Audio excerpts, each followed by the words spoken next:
On my daughter's 35th birthday, she slapped me in the face in front of 200 guests and screamed, "Dad's gift is trash, worthless."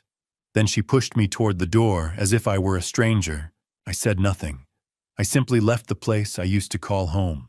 A few hours later, as I wandered the streets thinking my life was over, a luxury car stopped beside me, and a powerful man appeared. He came forward, gripped my hand, and said, "Let me help you." AITA, my daughter believed she had broken me. She had no idea that in just 3 weeks everything would change. Hello everyone, I'm so glad you're here. Before we dive into this story, help me out with something.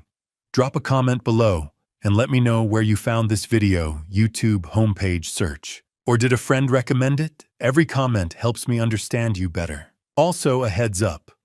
While this narrative includes creative elements crafted for storytelling and insight, any resemblance to particular individuals or places is unintentional.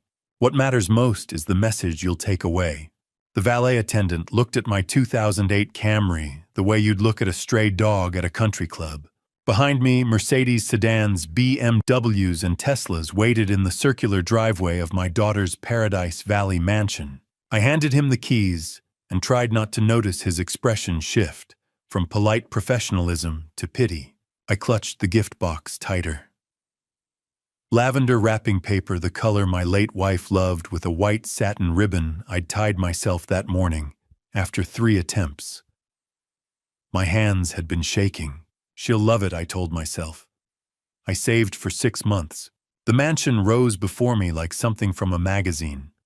Spanish colonial architecture, terracotta tiles catching September sunlight, bougainvillea cascading over stucco walls. 6,000 square feet of success I'd helped pay for during her college years, back when she still called me Dad, without that edge in her voice. String lights crisscrossed the courtyard in geometric patterns.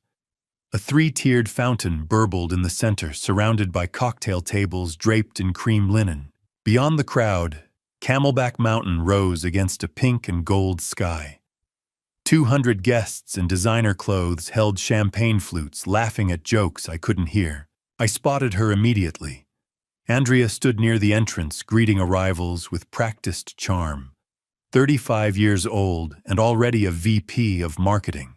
Her emerald green Oscar de la Renta dress probably cost more than I spent on groceries in 3 months. Diamond earrings caught the light makeup, flawless. She was beautiful. She was my daughter. And when she saw me, her smile froze for exactly 1 second before rearranging into something polite and distant. "Dad, you made it." No hug, no warmth. Just those 4 words delivered like she was greeting a delivery man. "Wouldn't miss it, sweetheart," I said. "You look lovely." "Thank you." She turned to the couple behind me, matching Rolex watches, and her voice transformed into something animated and genuine. "David, Sarah, I'm so glad you could come." I stepped past her into the courtyard. Business elite, society friends, colleagues. I recognized maybe 3 faces. I found a spot near the fountain and stood holding my gift box like a life preserver. My gray suit, the same one from my wife's funeral 8 years ago, felt too loose. I'd lost weight since then. Lance knew. Margaret Campbell, my neighbor of 20 years. The only person here I actually knew. "Margaret, hi." Relief washed through me. "How are you holding up?" Her expression was kind, but concerned. "I'm fine, just proud of Andrea." She squeezed my arm gently, then drifted away. An hour passed. Then another. I watched Andrea work the crowd like a politician. Confident, radiant, beloved. She laughed, hugged friends, posed for photos, clinked glasses, and I stood in the corner in my 20-year-old suit, wondering why I still felt like I was waiting for permission to be here. The music stopped around 9:30. "Ladies and gentlemen, the birthday girl would like to say a few words." Andrea stepped into the spotlight. "Thank you all so much for being here tonight. I'm so lucky to be surrounded by such incredible people. But first, let's see what surprises you brought me." A man handed her a large silver box. Inside was a Hermes Birkin bag in caramel leather. Oh my God, David, you shouldn't have. She hugged him. The crowd applauded. Phones rose to capture the moment. Next, Claudia gave her a spa retreat certificate. $3,500. Then a champagne gift basket. More applause. More photos. Finally, Andrea's eyes found me. And last but not least, Dad, come on up. 200 pairs of eyes turned toward me. I walked forward, my shoes clicking on tile. I handed her the lavender box. She unwrapped it slowly. Inside, nestled in velvet, was a Cartier Tank Française watch, stainless steel with white dial blue hands leather strap. The same watch her mother had pointed out 12 years ago, saying Andrea would love it someday. I'd saved for 6 months. Andrea stared at the watch for 3 seconds. Then she looked up at me, her expression ice. A used watch, Dad. The courtyard went silent. Ma, this is what 6 months of your pension bought. This is worthless antique junk. I can't even wear this with my wardrobe. Gasps scattered through the crowd. Andrea, it's the one your mother said you liked. My voice shook. Cartier Tank, just like... I said I wanted a Santos, not a tank. You never listen. And this is used. Did you buy this from a pawn shop? No, Andrea, it's brand new. The certificate is 6 months, and this is all you managed to... Her hand swung before I registered the movement. The slap cracked across the courtyard like a gunshot. My head snapped left. Pain exploded across my cheek. I stumbled backward, 64 years old, and unsteady, my hand shot out to catch the cocktail table. The champagne glass shattered. Sharp pain tore through my palm. A glass fragment embedded near my thumb. I hit the tile floor hard. The gift box lay beside me, the watch spilled onto the ground. 200 people froze. No one moved. No one spoke. The only sound was the fountain still burbling. Then Margaret Campbell pushed through the crowd. Andrea, what is wrong with you? Andrea didn't flinch. Stay out of family business, Margaret. Margaret knelt beside me, pressing a linen napkin against my injured hand. The fabric darkened immediately. Lance, no, she said quietly. Lance, look at me. Behind me, Andrea's voice rang out bright and false. Let's continue the party, everyone. Sorry for the drama. The band started playing again. Conversations resumed. Someone laughed. Margaret kept pressure on my hand. She leaned closer, her voice barely a whisper. Lance. This isn't the first time, is it? I didn't answer. But when I finally met her eyes, I knew she saw everything I'd spent 18 months trying to hide. In 64 years, I'd been struck twice before. Once in a bar fight when I was 23. Once in a car accident at 40, airbag broke my nose. But I'd never been struck by someone I'd raised, someone I'd loved more than my own safety. That kind of hurt doesn't live in your body. It lives somewhere deeper. The Cartier box still sat on the gift table where Andrea had left it, lid open. She hadn't even bothered to close it. I would learn later that the slap had nothing to do with the watch. It was about something I'd done 2 weeks earlier. Something I'd never done before in 35 years of being her father. I'd said no, but in that moment, sitting on the tile floor with Margaret Campbell kneeling beside me, all I knew was the ache in my hand and the weight of 200 pairs of eyes. Most of them looked away. Margaret helped me to my feet. My legs felt unsteady, like I'd aged another decade in 10 minutes. The napkin she'd wrapped around my injured hand was soaked through. She kept her arm around my shoulders, and when she turned to glare at Andrea, her voice was sharp enough to cut glass. When Andrea, he's your father. Andrea didn't even look at her. She stood near the fountain, champagne flute in hand, chin lifted in defiance. He embarrassed me on my birthday, in front of my guests. Claudia stepped closer and whispered something I couldn't hear. Andrea's expression flickered for just a second. Uncertainty, maybe.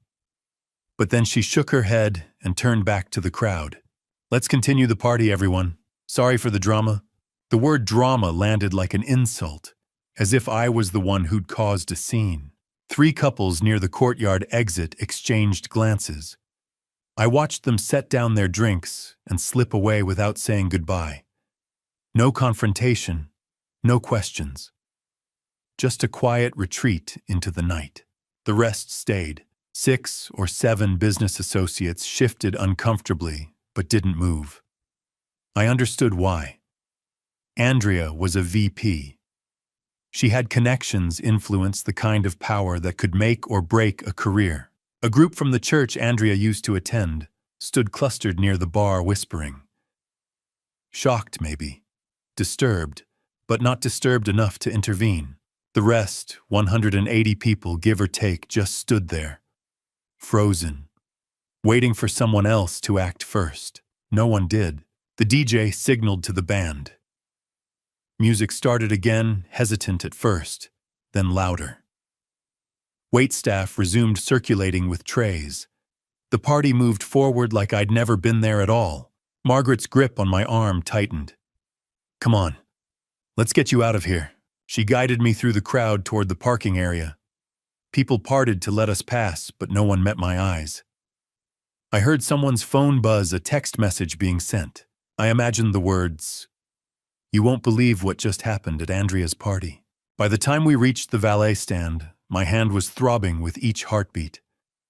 The valet brought the Camry around, quickly avoiding looking at my face, at the napkin-wrapped hand, at Margaret's furious expression. She opened the driver's side door. I eased into the seat. The dome light illuminated the empty passenger side. I'd forgotten the Cartier box. 6 months of saving. $4,800. Left on a table like garbage. Margaret leaned down. Lance, should I call 911? Your hand. I'm fine. Just need to go home. This isn't okay. What she did. It's family business. I'll handle it. No. It's assault. And I saw everything. I finally looked at her. Margaret Campbell. 55 years old. Lived 2 houses down for 20 years. Brought casseroles after my wife died. The closest thing I had to family besides the daughter who just struck me in front of 200 people. Thank you, I said quietly, for being there. Call me tomorrow, promise me. I nodded. I wouldn't call, I knew that even then, but she didn't. I pulled out of the driveway and onto the street. In my rearview mirror, I watched the mansion grow smaller. Music and laughter drifted out into the night. The party continued. I turned onto Lincoln Drive. The road stretched dark and empty ahead, winding through the desert hills of Paradise Valley. Sparse streetlights cast long shadows. The temperature had dropped into the 80s, and the air smelled like creosote and dust. My right hand gripped the steering wheel. My left hand, wrapped in Margaret's napkin, rested on my lap. Each heartbeat sent pain pulsing through my palm. I wasn't driving home. Not to my house in Tempe. Not to a hospital. I was just driving. No destination. No plan. Just the road and the darkness and the question I couldn't answer. Where do you go when the person who's supposed to love you treats you like garbage? I glanced at the passenger seat. Empty. The Cartier box was still at the party. Andrea hadn't even kept it. Maybe she was right. Maybe it was worthless. Maybe I was worthless too. A red light ahead. I stopped. I looked down at my wrapped hand, then up at the rearview mirror. For the first time since the slap, I really saw myself. 64 years old. Gray hair thinning. Tired eyes. And on my left cheek, already darkening into a bruise, the clear outline of Andrea's hand. The tears came. Not loud, not dramatic. Just quietly, the way things break when no one's watching. Tears of shame. For believing she'd love the gift. For thinking tonight would be different. For spending 6 months saving money. I could barely afford to lose all for a daughter who looked at me like I was nothing. For the first time in 8 years since my wife died, I let myself break. Quietly coming apart in a 16-year-old Camry at a red light in the middle of nowhere. The light turned green. I wiped my face with my good hand and kept driving. I didn't know where I was going. I just knew I couldn't go back to that party. Couldn't go back to who I was before tonight.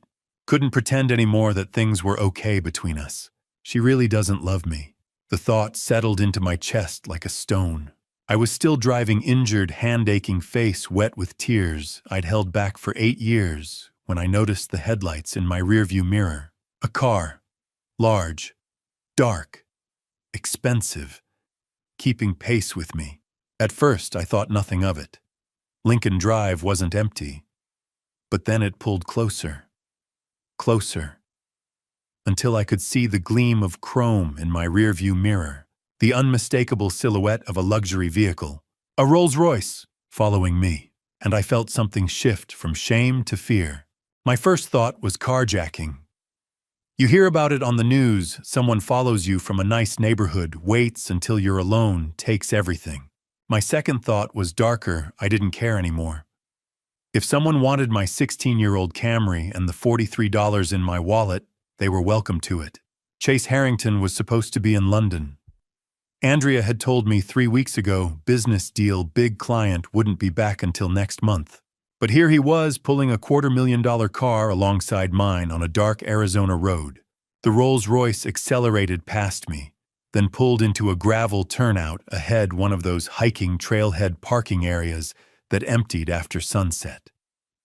Hazard lights blinked on. Red. Amber. Red. Amber. My foot hovered over the gas pedal. Every instinct screamed trap. But another vehicle, a dark gray SUV, was pulling in behind me. I was boxed in. My injured hand throbbed. I could run, put the Camry in reverse, floor it. But my body felt too heavy, too tired, too defeated. I slowed, pulled into the turnout, left the engine running. The driver's side door of the Rolls-Royce opened. A man stepped out, tall, late 30s, dark overcoat. He moved quickly toward my car, both hands raised, palms out. "Mr. Griffin Lance, please don't drive away." I knew that voice. Chase Alkins. He ran the last few steps to my car, opening my driver's side door, crouching to eye level. His face was flushed, urgent, eyes wide with concern. "Lance, are you okay? Your hand, let me see." I pulled my hand back. "Chase. What are you? You're supposed to be in London." I flew back tonight as soon as I heard. Heard what Andrea did at the party. I saw it. How could you see? Because I've had people watching for months. He gripped the doorframe. "Please, get out of the car. Come with me, I'll explain everything." Behind him, 2 more figures emerged. A woman from the Rolls-Royce mid-50s charcoal gray suit, carrying a leather briefcase. A man from the SUV mid-40s jeans and leather jacket, camera bag over his shoulder. Chase gestured toward them. "Lance, this is Evelyn Cross. She's a lawyer, one of the best in Arizona. And this is Detective Marcus Cole." I stared at them. "I don't understand." Evelyn spoke, her voice calm and measured. "Mr. Griffin, we know you're confused, but you're not safe right now. Physically, you need medical attention. Legally, you need protection. And emotionally, you need to know what your daughter has been planning." The word planning hit me like cold water. "What are you talking about?" Marcus shifted the camera bag. "Mr. Griffin, I need to show you something." He pulled an iPad from his bag and turned it toward me. The video started. I recognized the angle immediately. Looking through gaps in the landscaping at Andrea's courtyard. Telephoto lens. Clear view of the gift table, the fountain, the guests. Clear view of me. The video showed me handing Andrea the Cartier box. Her opening it. 3 seconds of silence. Then her face twisting into contempt. Her voice through the speaker. "A used watch, Dad. This is worthless antique junk." Then the slap. The sound was sharp. My head snapped to the side. I stumbled backward. Glass shattered. I fell. 200 people frozen. Margaret rushing forward. The video ended. I couldn't speak. Watching it from outside made it real in a way I hadn't fully processed. "You filmed that," I said quietly. Marcus nodded. "I've been surveilling Andrea's house for 6 weeks. Tonight I witnessed assault. This footage is evidence." Evelyn stepped closer. "Mr. Griffin, We've been investigating your daughter for 4 months. Investigating for what? Chase's voice was tight. Fraud, financial exploitation, conspiracy, and tonight assault. She's my daughter. I know. Chase's voice softened. But Lance, Andrea has been planning to steal everything from you. Your retirement, your house, your independence. She's been setting it up for months. We have evidence. And tonight she crossed a line we can't ignore. I looked at him. Chase Harrington. The man who'd married my daughter 7 years ago. Why are you telling me this Andrea is your wife? Chase stepped closer, his expression raw. Because you're more of a father to me than my own ever was. Because what Andrea's doing is wrong. And because I won't stand by and watch her destroy the one person in her life who actually loved her unconditionally. The words hung in the air. Desert sounds filled the silence crickets, the distant howl of a coyote wind through creosote bushes. Will you come with us? Let us help you. I looked around, at my Camry, at my injured hand, at Chase's face showing no trace of deception, at Evelyn and Marcus standing respectfully back. I'd been handling things alone for 8 years, since my wife died. 8 years of telling myself I was fine, that asking for help was weakness. Maybe it was time to let someone help. Where are we going? Relief flooded Chase's face. Somewhere safe. I'll explain everything. I promise. I turned off the Camry's engine, opened the door and climbed out, legs unsteady. I looked at my car one last time. 16 years old. Scratched paint. Everything I had. Marcus approached. I'll have your car towed to a secure location. Keys. I placed them in his palm, handing over control, choosing trust. Chase opened the rear door of the Rolls-Royce. I'd never been inside a car like this. Leather seats, polished wood trim, everything pristine. I slid inside. Evelyn climbed in on one side of me, Chase on the other. The door closed with a solid thunk. Marcus walked back to his SUV. Both vehicles pulled onto Lincoln Drive, heading north into the darkness. For the first time since my wife died, I wasn't alone in the dark, but I had no idea where we were going, or what Chase was about to tell me, or that by sunrise everything I thought I knew about my daughter and my entire life would be shattered, worse than any glass on any patio floor. I'd never stayed anywhere with a star rating in my life. When my wife and I honeymooned 40 years ago, we'd splurged on a Motel 6 in Sedona, $39 a night, free coffee in the lobby, a view of the parking lot. Our anniversary trips were camping in Flagstaff with a 2-person tent and a Coleman stove. The idea of a 5-star resort was something I'd seen in magazines but never imagined experiencing, until Chase Harrington pulled up to the Four Seasons Scottsdale at Troon North and said, "This is home, for as long as you need it." Chase had booked the casita 3 days earlier, before the party, before the slap, before any of this. He'd known. Somehow he'd known I'd need a place to disappear, and I realized he'd been planning my rescue the same way Andrea had been planning my exploitation. The difference was, one of them was doing it out of love. The Rolls-Royce pulled into a private entrance, bypassing the main lobby entirely. Resort staff waited near a golf cart, 2 attendants in pressed uniforms who nodded at Chase like they'd been briefed. No questions, no check-in desk, just quiet efficiency. We rode through the property in silence. Desert landscaping lined the paths, saguaros lit from below palo verde trees, casting shadows, the scent of night-blooming jasmine heavy in the air. The resort sprawled across the base of Pinnacle Peak, low buildings designed to blend into the desert pools, glowing turquoise in the darkness. The casita sat at the far edge of the property, private and secluded. The attendants unlocked the door, handed Chase a key card, and disappeared. I stepped inside. The space opened before me like something from a different world. Open-plan living room with leather furniture, Southwest art on the walls, a gourmet kitchen with granite counters I'd never use. Beyond the living area, 2 bedrooms, a king bed in the master, a guest room with twins. The bathroom had a rain shower and a soaking tub big enough for 2 people. But what stopped me was the far wall. Floor-to-ceiling windows overlooking the valley. Through the glass, I could see an outdoor patio with a private pool, an outdoor shower, a stone fireplace. And beyond that, the lights of Scottsdale spreading across the valley floor like a blanket of stars with the dark silhouette of Pinnacle Peak rising against the night sky. I walked to the window, pressed my bandaged hand against the glass. "I can see the stars," I said quietly. Chase stepped up beside me, hands in his pockets. "You haven't been able to see stars in a while, have you?" I shook my head. "No, I haven't." He didn't ask what I meant. He already knew. The last 8 years had been about surviving, not living. I hadn't looked at stars in a long time. A knock at the door broke the moment. Chase opened it. An older man stood in the hallway, silver hair, kind eyes, carrying a leather medical bag.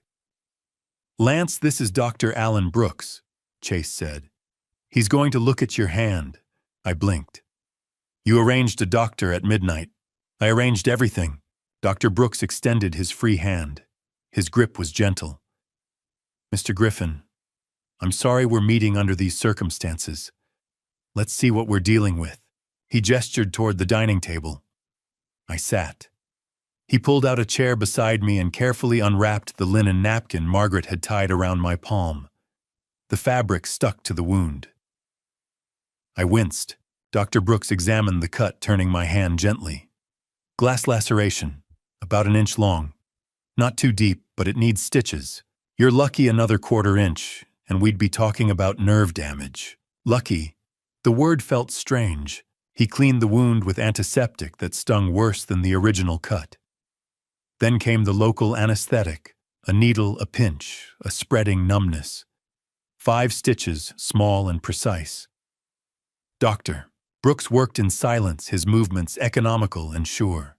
When he finished, he wrapped my hand in clean white gauze. Then he leaned back, studying my face. "You also have bruising on your left temple," he said. "Did you hit your head when you fell?" I touched my face with my good hand. There was a tender spot near my hairline. "I think so. I don't really remember. I'm ordering a CT scan tomorrow morning. Precautionary. Head injuries in your age group, we don't take chances." "I'm fine, really." "You're getting the scan, Dad." The word hung in the air. Dad. Chase said it so naturally, like he'd been saying it for years instead of for the first time. He stood near the kitchen counter, arms crossed, expression firm but gentle. Neither of us acknowledged what he'd just said, but I felt it settle somewhere in my chest, warm and unexpected. Dr. Brooks packed up his supplies. "Keep the stitches dry for 48 hours. No showers, sponge bath only. I'll be back tomorrow after your CT scan." He pulled a small prescription bottle from his bag and set it on the table. "Mild pain medication. Take one if you need it. Try to get some sleep." He shook my hand, the good one, and left. The door clicked shut. Silence filled the casita. I looked around. Evelyn sat on the leather couch, her briefcase open beside her, a file folder 3 inches thick resting on her lap. Marcus stood near the Windows laptop balanced on the dining table screen, glowing. Chase pulled out the chair across from me and sat down, elbows on his knees, watching me with an expression I couldn't quite read. Somewhere in the chaos of the last 2 hours, someone had brought me clothes. A hotel robe hung on the back of the bathroom door. My Camry was gone. My old life was gone. I sat in a 5-star resort in a borrowed robe with a bandaged hand, and a man who'd just called me Dad for the first time, and I had no idea what came next. But I knew I couldn't run anymore. Couldn't pretend I didn't need to know. I looked at Chase, at Evelyn, at Marcus, at the file folder and the laptop screen and the evidence they'd been carrying all night. "Tell me everything," I said. My voice was quiet, but steady. Firm. Maybe the first firm thing I'd said in months. Chase didn't move for a moment. He just looked at me with something that might have been pity or sorrow or both. Then he glanced at Evelyn and Marcus and nodded. Evelyn placed the 3-inch file on the coffee table between us with a soft thud. Marcus turned his laptop screen so I could see. Chase leaned forward. Hands clasped, and his voice when he spoke was careful and deliberate. 4 months ago in May, I noticed something wrong. $25,000 missing from my joint account with Andrea. And that's where this started. Chase leaned back in his chair, eyes fixed on some point beyond the window. Then he began. 4 months ago, May early morning, I woke up to an alert on my phone. Bank notification. Large withdrawal from joint account. $25,000. Gone. When I asked Andrea about it over breakfast, she didn't even look up from her coffee. Charity donation, she said, for the women's shelter downtown. I asked which shelter. She said she'd find the receipt. She never did. I watched him as he spoke. His hands were clasped loosely, but his jaw was tight. This was a man who'd spent 4 months carrying secrets. I wanted to believe her. But I'm a businessman, Lance. I've built 3 companies from the ground up. I know when numbers don't add up, and $25,000 doesn't just vanish for charity without a paper trail. He paused, glanced at Marcus, standing near the window, then back to me. So I did something I'd never done before I stopped trusting my wife, and I hired someone to find out why. Marcus gave a slight nod but said nothing. Chase continued. I checked myself, called around to every women's shelter in the valley. None of them had received a major donation in May. Not from Andrea. Not from anyone matching her description. I felt something cold settle in my stomach. When I pressed her, she changed her story. Said she'd given cash, that they don't always issue receipts. Chase shook his head. But nonprofits always document large donations. Andrea knows that. She used to work in nonprofit fundraising. She knows exactly how it works. So you knew she was lying, I said quietly. I knew something was wrong, so I hired Marcus, ex-LAPD detective, now private. I gave him one instruction: find out where the money went, discreetly. Marcus spoke for the first time, his voice low and professional. Took me 2 weeks to trace the $25,000. It was deposited into a separate account Andrea had opened 6 months earlier. Chase didn't know it existed. How much was in it? I asked. $73,000, Chase said. The 25 I'd seen was just the latest deposit. There were others, smaller amounts, all from our joint account over 6 months. I just hadn't been paying attention. The room felt heavier. Evelyn sat on the couch across from me, watching Chase with calm focus. Chase kept going. By the 4th week, Marcus had started following Andrea. Surveillance. He followed her to 3 different law offices over 2 weeks. He looked at me.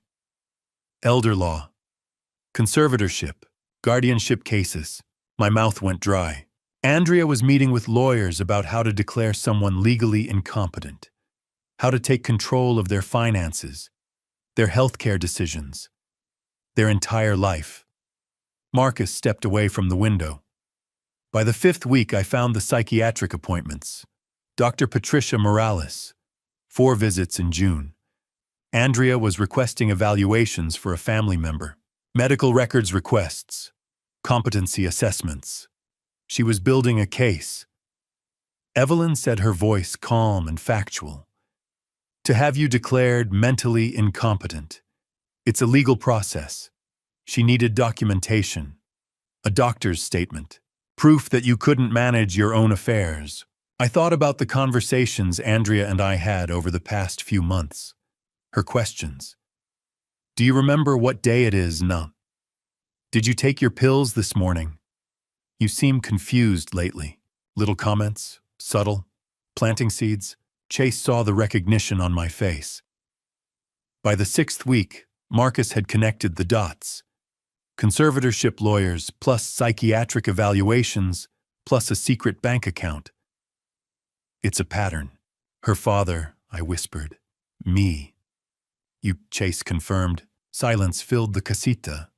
I confronted her, Chase said. Late June, at home.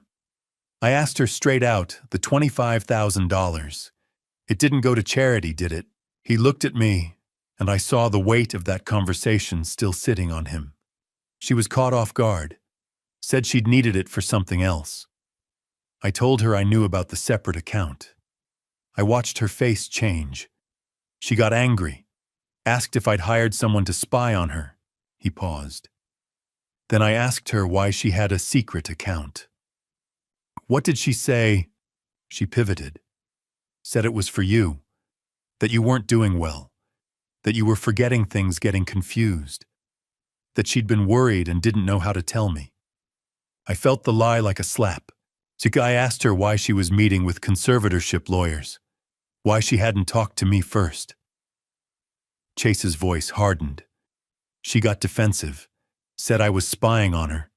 I told her, if your dad needs help, I want to help. But this secret accounts lawyer's psychiatric evaluations, this doesn't feel like helping. What did she say? She said, I don't have to explain myself to you. He's my father. Then she walked out. The image hung in the air. Andrea, my daughter, walking away from her husband because he dared to question her. Chase sat forward. After that conversation, I realized that wasn't the woman I married. So I called Marcus, told him to keep investigating. Over the next 2 months, July and August, the investigation deepened. Chase brought in Evelyn, a lawyer specializing in elder abuse. They obtained legal warrants for email surveillance, hired a forensic accountant, ran a background check on Dr. Morales and found complaints and malpractice settlements. And Marcus started watching me. I didn't know you were being followed, I said. Well, that was the point, Marcus replied.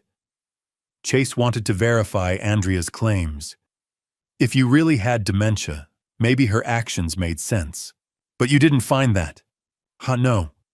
I found a 64-year-old man living alone, maintaining your yard, driving without issue, going to stores, the library, completely lucid, no signs of cognitive decline. Marcus paused. No, you were isolated, sure, but you weren't confused. You weren't incompetent. Chase's voice was quiet. By August, Marcus told me your father-in-law doesn't have dementia, but your wife is trying to make it look like he does. I closed my eyes. I had 2 choices, Chase said. Confront her again and risk tipping her off, or wait. Build a case strong enough to protect you legally. I chose to wait. 2 weeks ago, Andrea had brought conservatorship papers to my house, asked me to sign, said it would make things easier, and for the first time in years, maybe the first time ever, I'd said no. 2 weeks ago, I said slowly, she brought me conservatorship papers. I said no. Chase leaned forward. What did she do? She got angry, said I was being difficult. I told her I wasn't signing anything. I looked at Chase.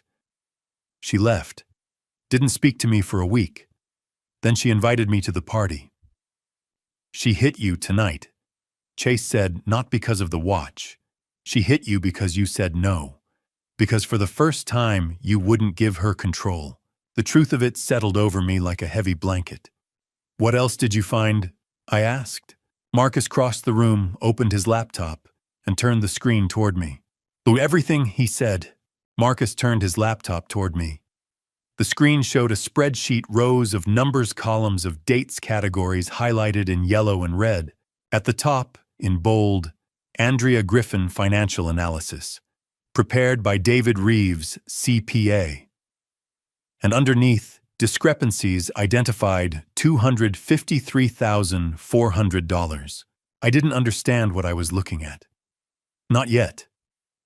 But Marcus's expression told me this was bad. Mr. Griffin, this is Andrea's financial profile.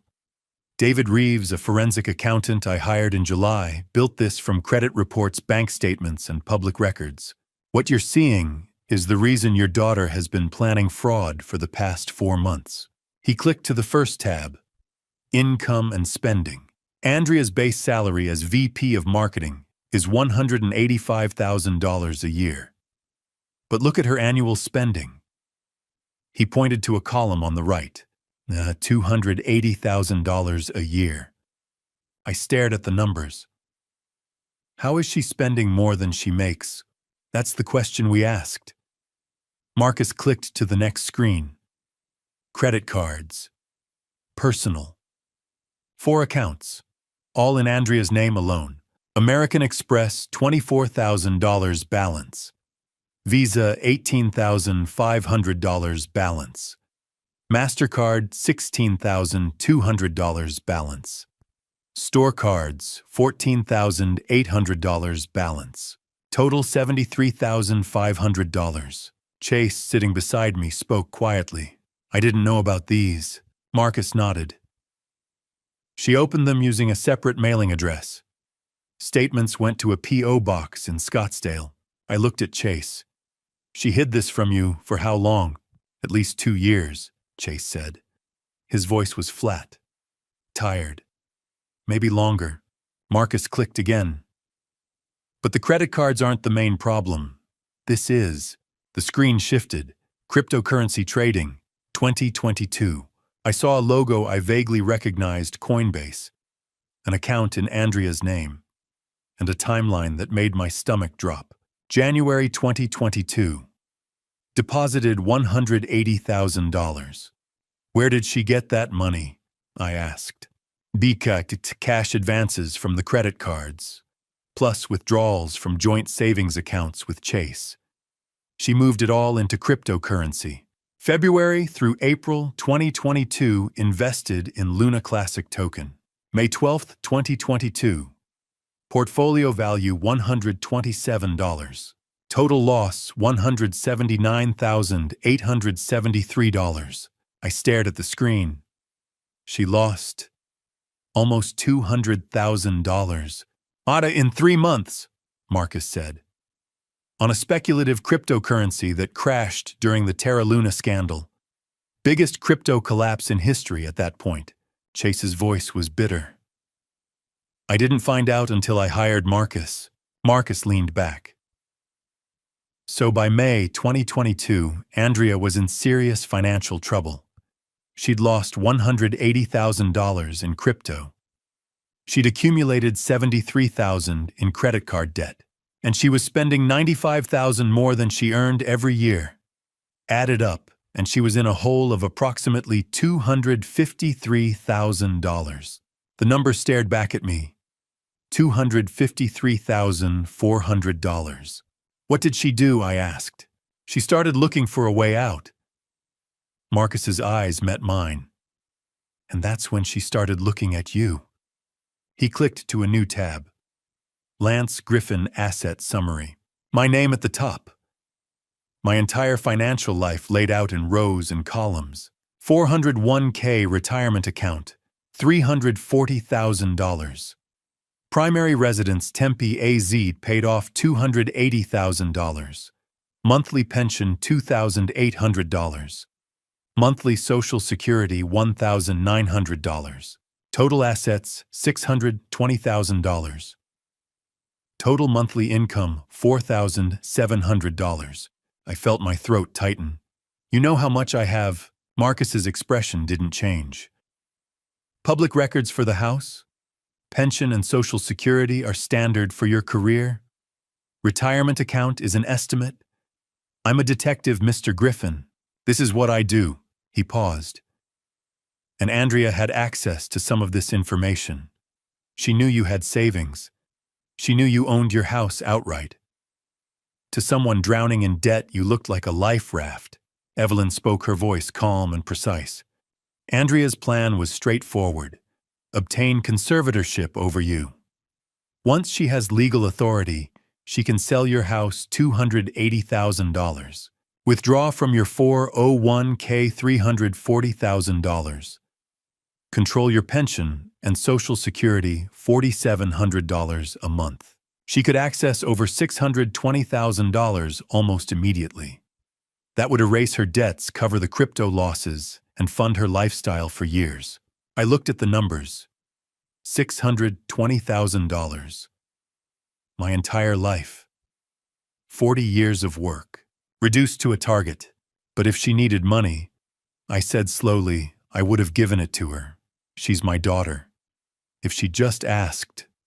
Chase cut me off. Asking means admitting she has a problem. Admitting she gambled and lost. Andrea doesn't ask for help, Lance. She takes what she needs and justifies it later. Marcus clicked to another document. Bank account activity, March 2024. Hana, she already had practice taking. 6 months ago, she convinced you to add her name to your checking account, didn't she? I remembered. March.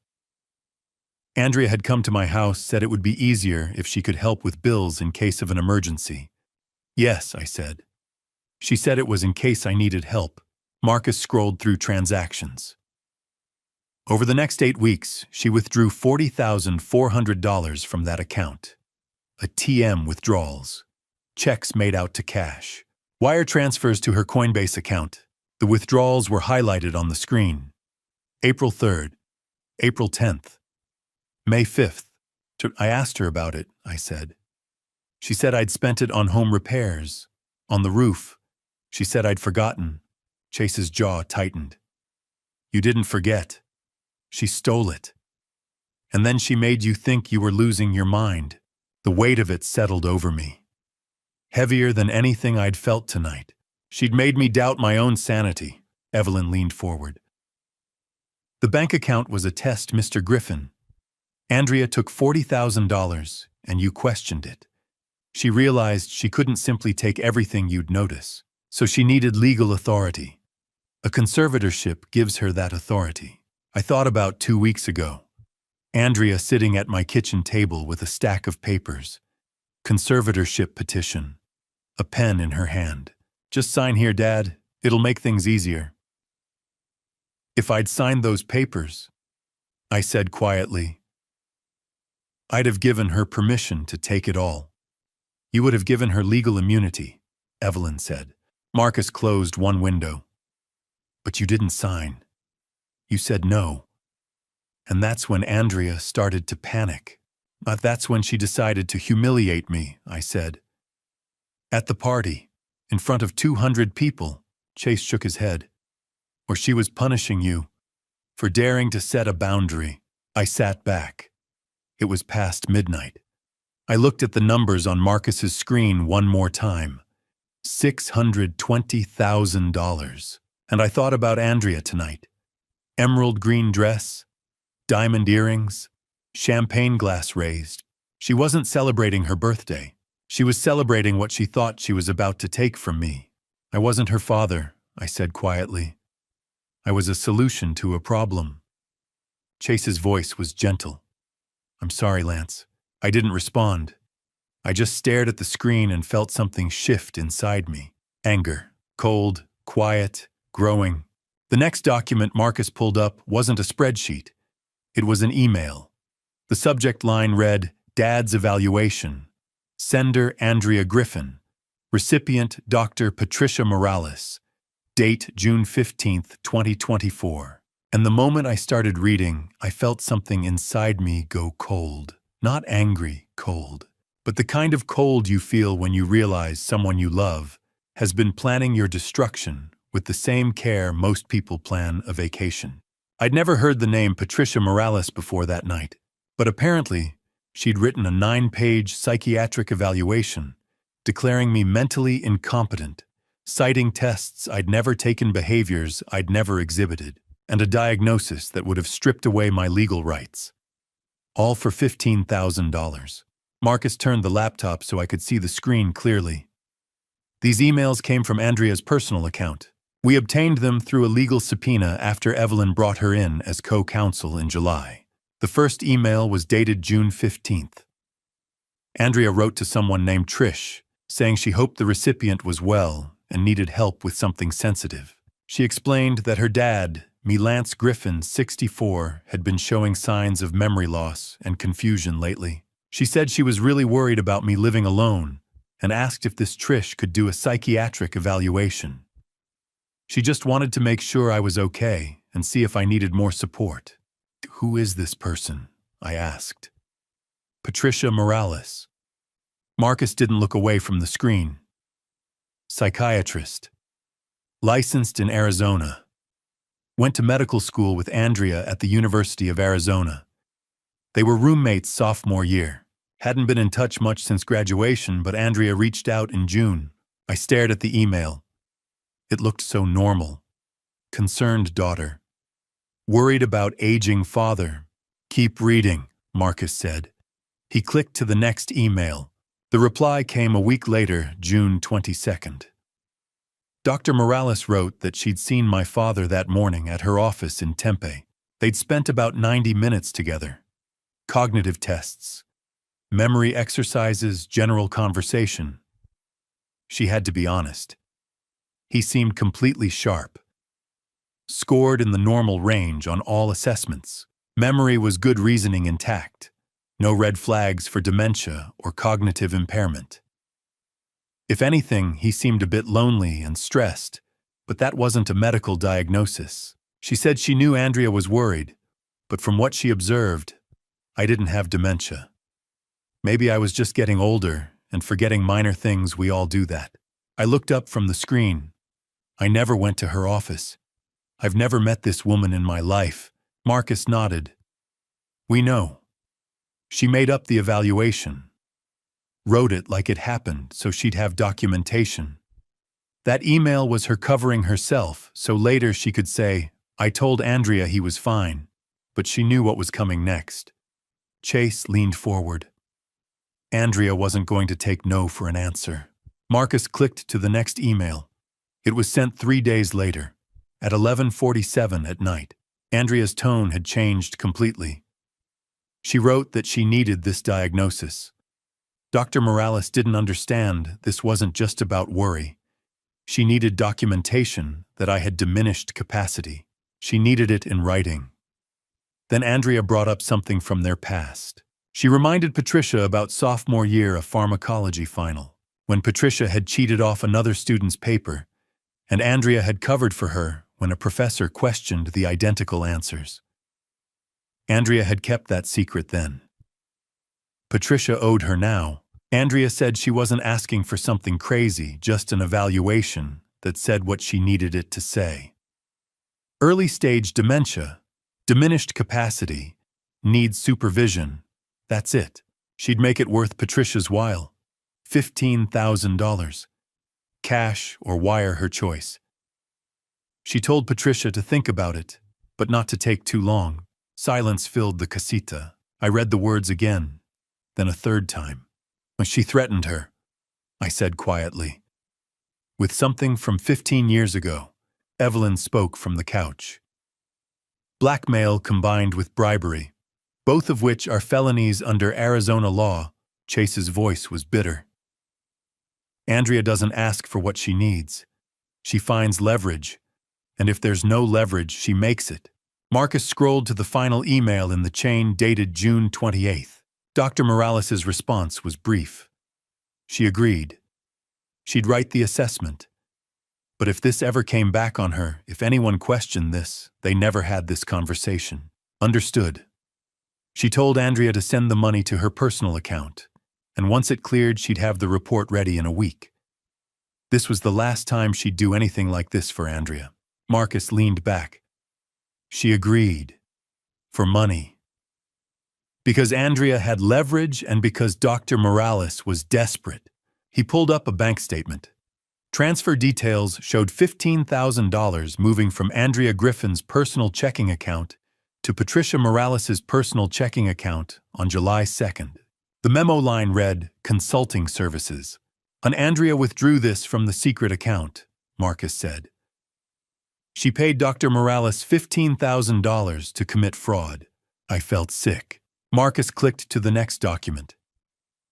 Official letterhead. Dr. Patricia Morales, MD, Arizona medical license number printed at the bottom. 9 pages long. The psychiatric evaluation was dated June 22nd.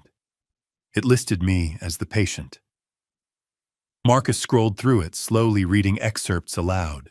The report claimed I presented with signs of early-stage cognitive decline, likely Alzheimer's type. It said memory impairment was evident during testing, that I was unable to recall 3 words after a 5-minute delay.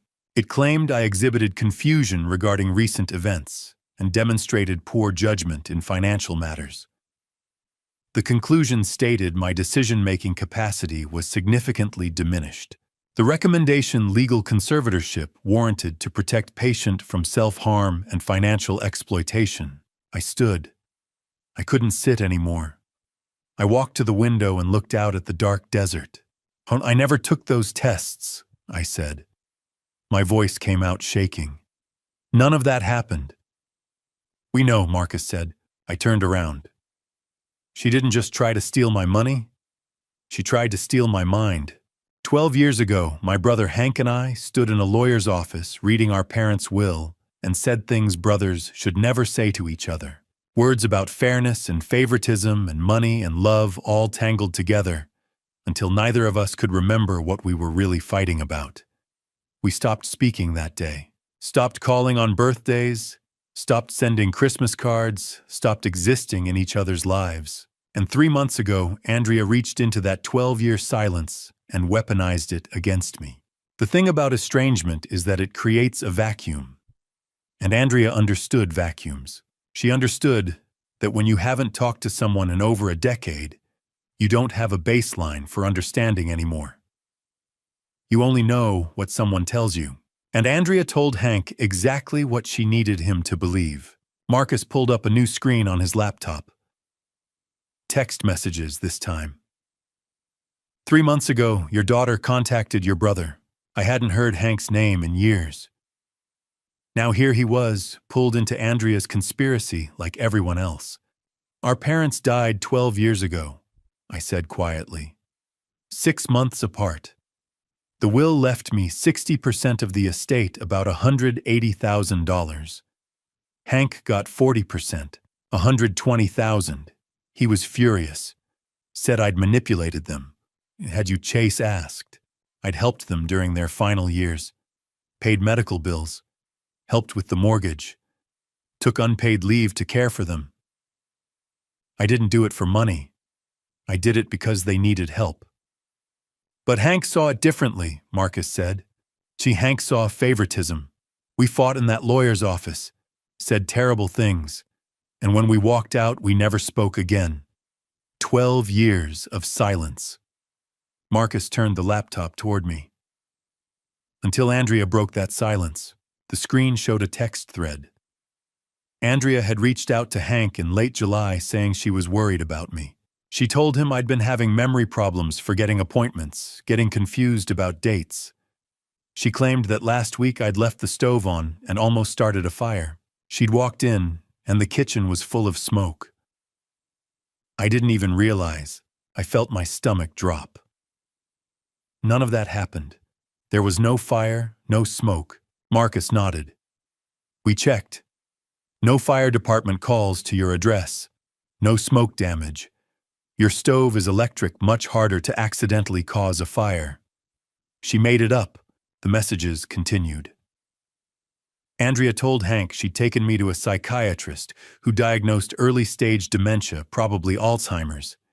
She said I was refusing help, being stubborn. She asked if Hank could talk to me, maybe coming from my brother, I'd listen. She said she was scared for me. He believed her, I said. He had no reason not to, Chase said gently. He hadn't talked to you in 12 years. All he knew was what Andrea told him. 5 days later, Hank called me. I remembered that call. July 25th, around 7 at night, Hank's voice on the other end. It's Hank. Andrea told me you're having memory problems. Dementia. She said you almost burned your house down. I'd told him I was fine. I didn't have dementia. I hadn't seen a psychiatrist. He'd been frustrated, impatient. Said Andrea told him I was refusing help, that I was in denial. I'd gotten angry, told him he hadn't spoken to me in 12 years and had no right to tell me to sign my rights away to my daughter. I'd hung up. I thought he was just being Hank, I said to Marcus, still angry about the will, using this as another excuse. Andrea counted on that, Marcus said. She knew your history, she used it. The texts continued after the call. Andrea told Hank that my denial was a classic symptom of early dementia, that I had good days and bad days and he'd happen to catch me on a good day. She asked if he'd be willing to write a statement, just saying he was concerned based on what she'd told him. It would help with the legal process. Marcus pulled up an email showing a draft affidavit Andrea had sent Hank on August 1st. The document stated that Hank had been informed by Andrea of concerning cognitive decline and supported efforts to provide me with appropriate care and supervision. He almost signed it, Marcus said. Andrea called him twice, pressured him, but something held him back. He felt uneasy, said it felt wrong to sign something so official when he hadn't actually seen you. And then you contacted him, I said. Marcus nodded. Last week. Showed him everything. The emails with Dr. Morales, the financial fraud, the fake medical report. Told him Andrea had manipulated him. What did he say? He said, "Oh my God, she lied to me, about all of it." He felt sick, angry at himself for believing her. He asked me to apologize to you on his behalf, and he asked if you'd be willing to talk to him. After this is over, I stood and walked to the window. My eyes were burning. For 12 years, I said quietly. I thought Hank didn't want to talk to me because of the inheritance. But now, what if Andrea made sure we stayed apart? What if she knew that as long as we weren't talking, I had no family support, no one to check in, no one to notice if something was wrong? Chase's voice was gentle behind me. Isolation is a classic abuse tactic. My own daughter isolated me from my own brother.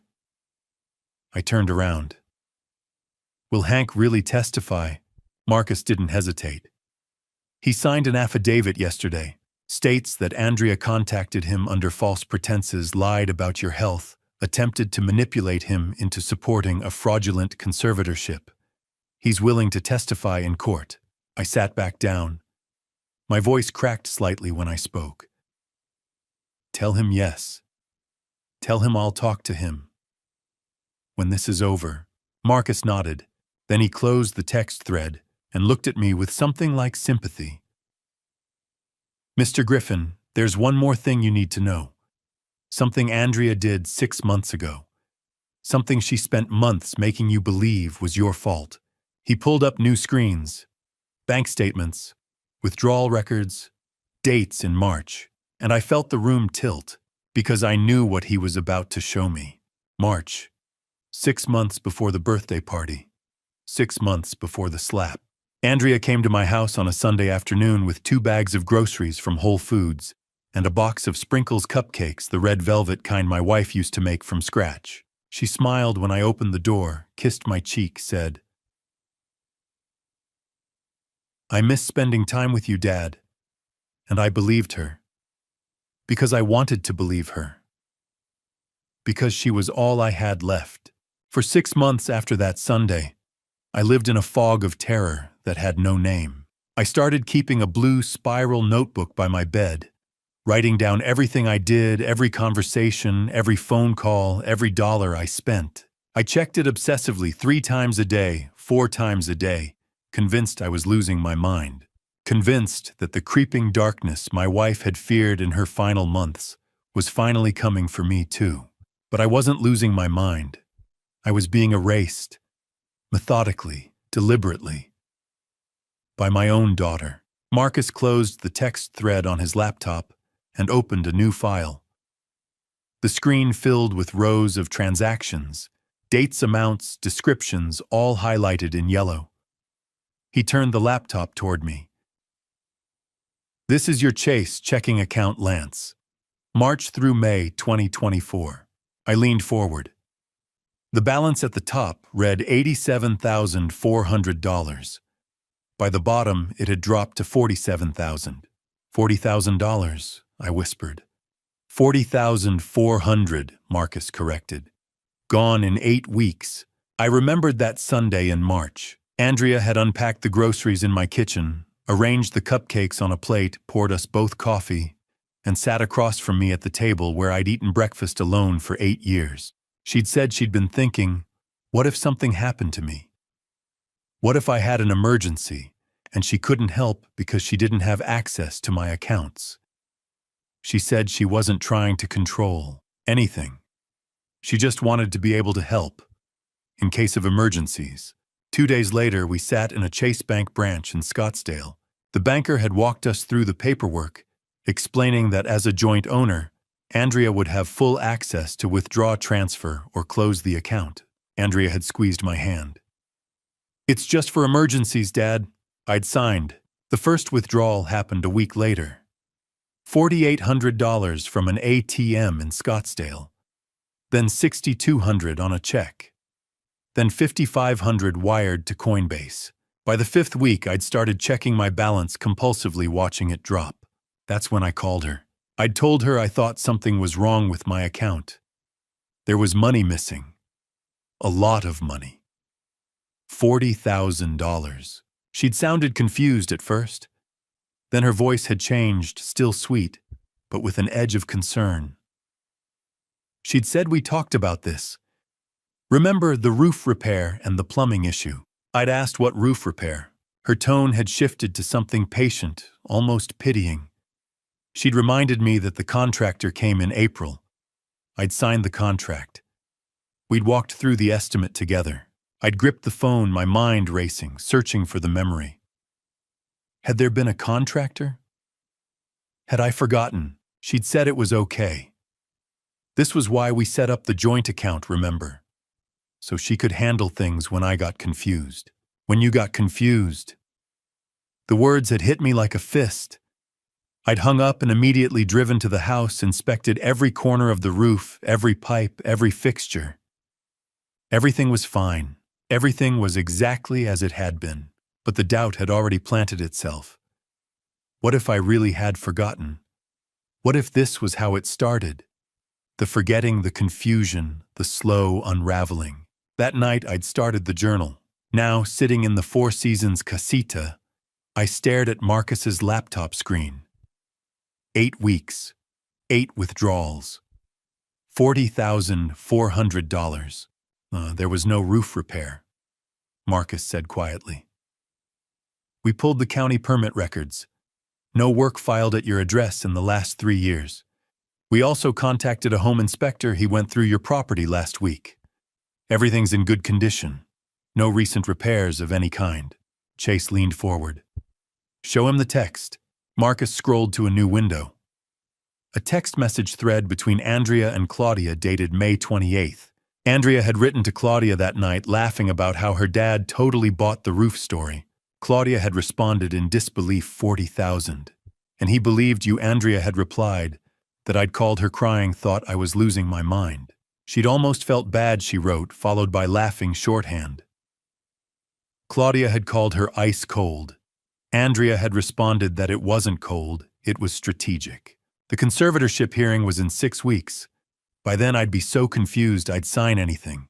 I stopped breathing. The room tilted. Chase's hand was on my shoulder, steady grounding, but I couldn't look away from the screen. She wanted you to doubt yourself, Marcus said.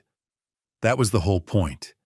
Take the money, make you question your memory, your sanity. By the time the conservatorship petition came, you'd be too destabilized to fight back. I thought of the journal, the blue spiral notebook. Page after page of desperate documentation, proof that I wasn't crazy, that the world was still real, that I could still trust my own mind. I wrote everything down. I said, my voice barely a whisper. For 4 months, every transaction, every conversation, I thought I was going insane. You weren't, Marcus said firmly. You were right. About all of it. Something cracked open inside me. Not relief, not vindication. Something deeper, a grief for the 4 months I'd spent questioning my own reality. Chase's hand tightened on my shoulder. When he spoke, his voice was thick. You were right, Dad. You were right the whole time. It was the first time he'd called me that. Dad. Not Lance. Not Mr. Griffin. Dad. I looked up at him. This man who wasn't my son, but who had spent 4 months trying to save me. And I couldn't stop the tears. Evelyn Cross closed her leather portfolio. Elder financial abuse, gaslighting, conspiracy to defraud. And now we have documentation of intent. She looked at me. This is enough, Lance. More than enough. I wiped my eyes, my hand still bandaged from the broken glass.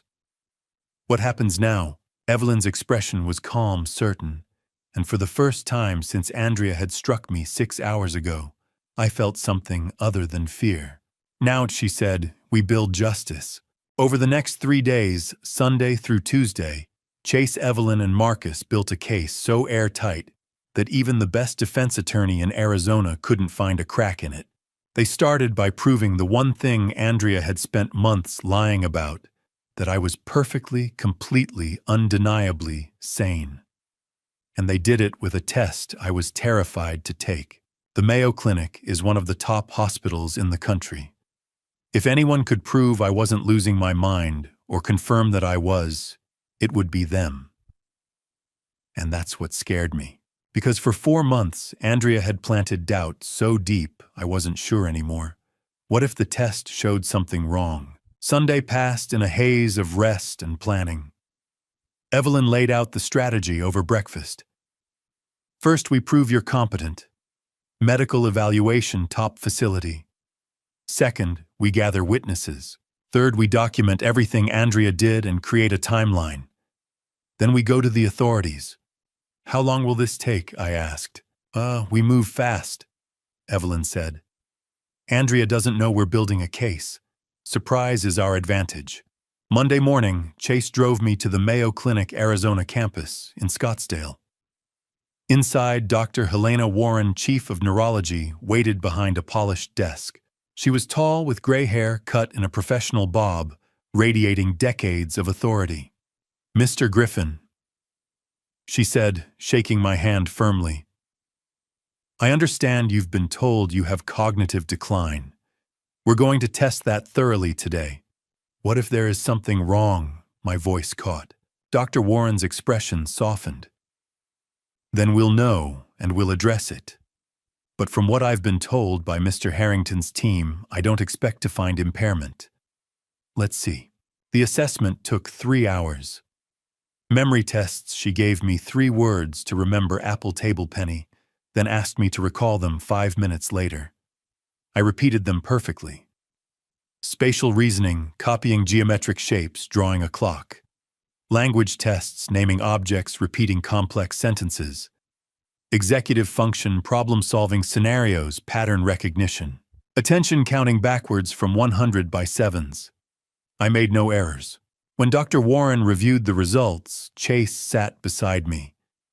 She looked at me across the desk and said, Mr. Griffin, your cognitive function is not just normal. It's superior for your age group. She turned her computer monitor toward us. The score read 142 out of 144 possible points. And that places you in the 98th percentile for 64-year-olds. You absolutely do not have dementia. No signs of Alzheimer's. No cognitive impairment whatsoever. Whoever told you otherwise was either incompetent or lying. My throat closed. So I don't have dementia. You do not, Dr. Warren said firmly. You're cognitively healthy. I'm writing a full report. I pressed my hands to my face and cried. Not tears of shame, these were tears of pure relief. Mr. Griffin, are you okay? Dr. Warren asked gently. I lowered my hands. I've been terrified for 4 months that I was losing myself. And you're telling me I'm fine. You're more than fine, she said. In the parking lot afterward, I stopped and looked back at the building. I'm not crazy, I said aloud. Chase stood beside me. You never were. That afternoon, David Reeves called Evelyn with another discovery. He'd gone through Andrea's corporate credit card issued by the tech company where she worked as VP of marketing. He'd found $48,000 in personal expenses disguised as business over 18 months. Client dinners that were actually luxury spa days. Marketing conference travel that turned out to be vacations to Cabo. Designer handbags disguised as team-building supplies. "This is corporate fraud," Reeves said over speakerphone. "FBI will be interested since the company operates in multiple states. Wire fraud charges are possible." "Document everything," Evelyn replied. "We're adding it to the file." Tuesday brought the witnesses. Margaret Campbell arrived first at Evelyn's downtown Phoenix office, giving a written statement detailing 20 years of watching Andrea treat me poorly. She described the slap at the party, how she'd intervened, how she was willing to testify in court. Marcus had tracked down 12 guests from the party who'd witnessed the slap. Initially hesitant, worried about social fallout in Paradise Valley's tight circles, they eventually agreed to give statements. 12 people describing the same scene: the slap, my fall, the shattered glass, 200 frozen guests. Late Tuesday afternoon, Hank arrived. We met in a conference room at the Four Seasons. When my brother walked in, older now, graying his eyes red, we stood on opposite sides of a table for a long moment. "Lance, I'm sorry," he said. "I should have called you, should have verified. Instead, I believed her and I hurt you. She manipulated both of us," I said. "I'm still sorry. For the 12 years, for the fight, for all of it." "Me too." It wasn't a full reconciliation, not yet, but it was a start. Hank signed an affidavit stating he would testify about Andrea's manipulation. Meanwhile, the Arizona Medical Board had opened an emergency investigation into Dr. Morales on Monday morning. By Tuesday afternoon, her license was suspended. Her lawyer contacted Evelyn with an offer Dr. Morales would cooperate, fully testifying against Andrea in exchange for reduced criminal charges. Tuesday evening, the team gathered at the Four Seasons. Evelyn laid everything out on the coffee table: the Mayo Clinic report, showing I was cognitively superior, the financial forensics documenting crypto losses, debt embezzlement, the $40,000 theft, Dr. Morales' emails and fraudulent evaluation, Hank's texts and affidavit, Margaret's witness statement, 12 party guest statements, video footage of the slap, bank records, wire transfers, a paper trail that led straight to Andrea. "This is overwhelming evidence," Evelyn said. "Any prosecutor would take this case. Any jury would convict." "What do we do now?" I asked. "We have two options. File criminal charges immediately Andrea gets arrested, prosecuted. Or we confront her first. Give her a chance to see what we have." Chase leaned forward. "I want to confront her." "Why?" Evelyn asked. "Because I want her to know. I want her to see that she didn't get away with it." He looked at me. "And I want Lance to see her face when she realizes it's over." Evelyn nodded. We set up a meeting. Neutral location, public enough to be safe. I'll be nearby with Marcus. We confront Andrea with evidence, record her reaction. If she admits anything, we have a confession. If she denies, we go straight to police. When Chase asked, "Tomorrow, Wednesday. I'll call her, say it's about marriage counseling. She'll come." I looked at Chase, then Evelyn. "I want to be there. Not at the table, but close enough to see." That night, I slept better than I had in months. Because for the first time since Andrea brought me those conservatorship papers, I wasn't afraid of her anymore. Wednesday afternoon at 2:15, Chase called Andrea. I was sitting on the Four Seasons patio when I heard his voice through the open door, calm and steady, delivering 9 words that sounded like an invitation, but were really a summons. "Let's have dinner tonight. Just us.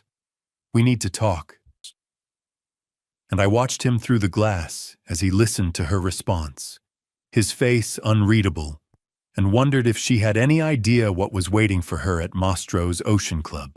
Andrea thought this was about damage control. She'd texted Chase twice since the party, once Saturday night saying I'd embarrassed her once Monday, asking if they could talk when he was back from London. She had no idea Chase had never gone to London. that he'd been in Arizona the whole time. Watching, building, preparing. I could hear only Chase's side of the conversation from where I sat. "Andrea, it's me." A pause while she responded. "I know, I got back early. Listen, we need to talk. About Saturday, about everything." Another pause. "Not on the phone. Let's have dinner. Mastro's, 7 o'clock. Just the two of us." I could imagine her voice on the other end, eager, relieved that he was finally engaging after days of silence. "We'll talk about all of it," he said, his tone controlled. "But face to face, will you come?" A longer pause. "Good. 7 p.m., private dining room. I'll make the reservation." She said something else. I caught the faint edge of affection in whatever words she used. "See you then," Chase said and ended the call. He set the phone down and stood there for a moment, staring out at the desert. I walked to the doorway. "What did she say?" I asked. Chase turned. "That she's sorry I had to deal with Dad's outburst. That she wants to explain. That she loves me." He paused, his expression somewhere between sadness and steel. She has no idea what's about to happen." By 3 o'clock, Evelyn had arrived with the final strategy. We gathered in the Four Seasons conference room for what she called a rehearsal. Chase sat across from her while she walked him through every step of the confrontation. "Start calm," Evelyn said. "Don't let her see emotion. Emotion gives her room to manipulate. She's spent years reading you, knowing what buttons to push. Don't give her that opening." Chase nodded. "Present evidence systematically, one piece at a time. Don't dump everything at once or she'll shut down. Build the case layer by layer until there's no room for denial." "What if she tries to leave?" Chase asked. "Let her," Evelyn said. "But she won't. She'll want to explain, to spin, to manage the narrative. That's when you listen. If she says anything incriminating, let her talk. We're recording. Everything she says is evidence." They ran through scenario after scenario. Evelyn played Andrea's role, defensive, tearful, manipulative, while Chase practiced staying controlled. Evelyn turned to me. "You don't have to be there, Lance."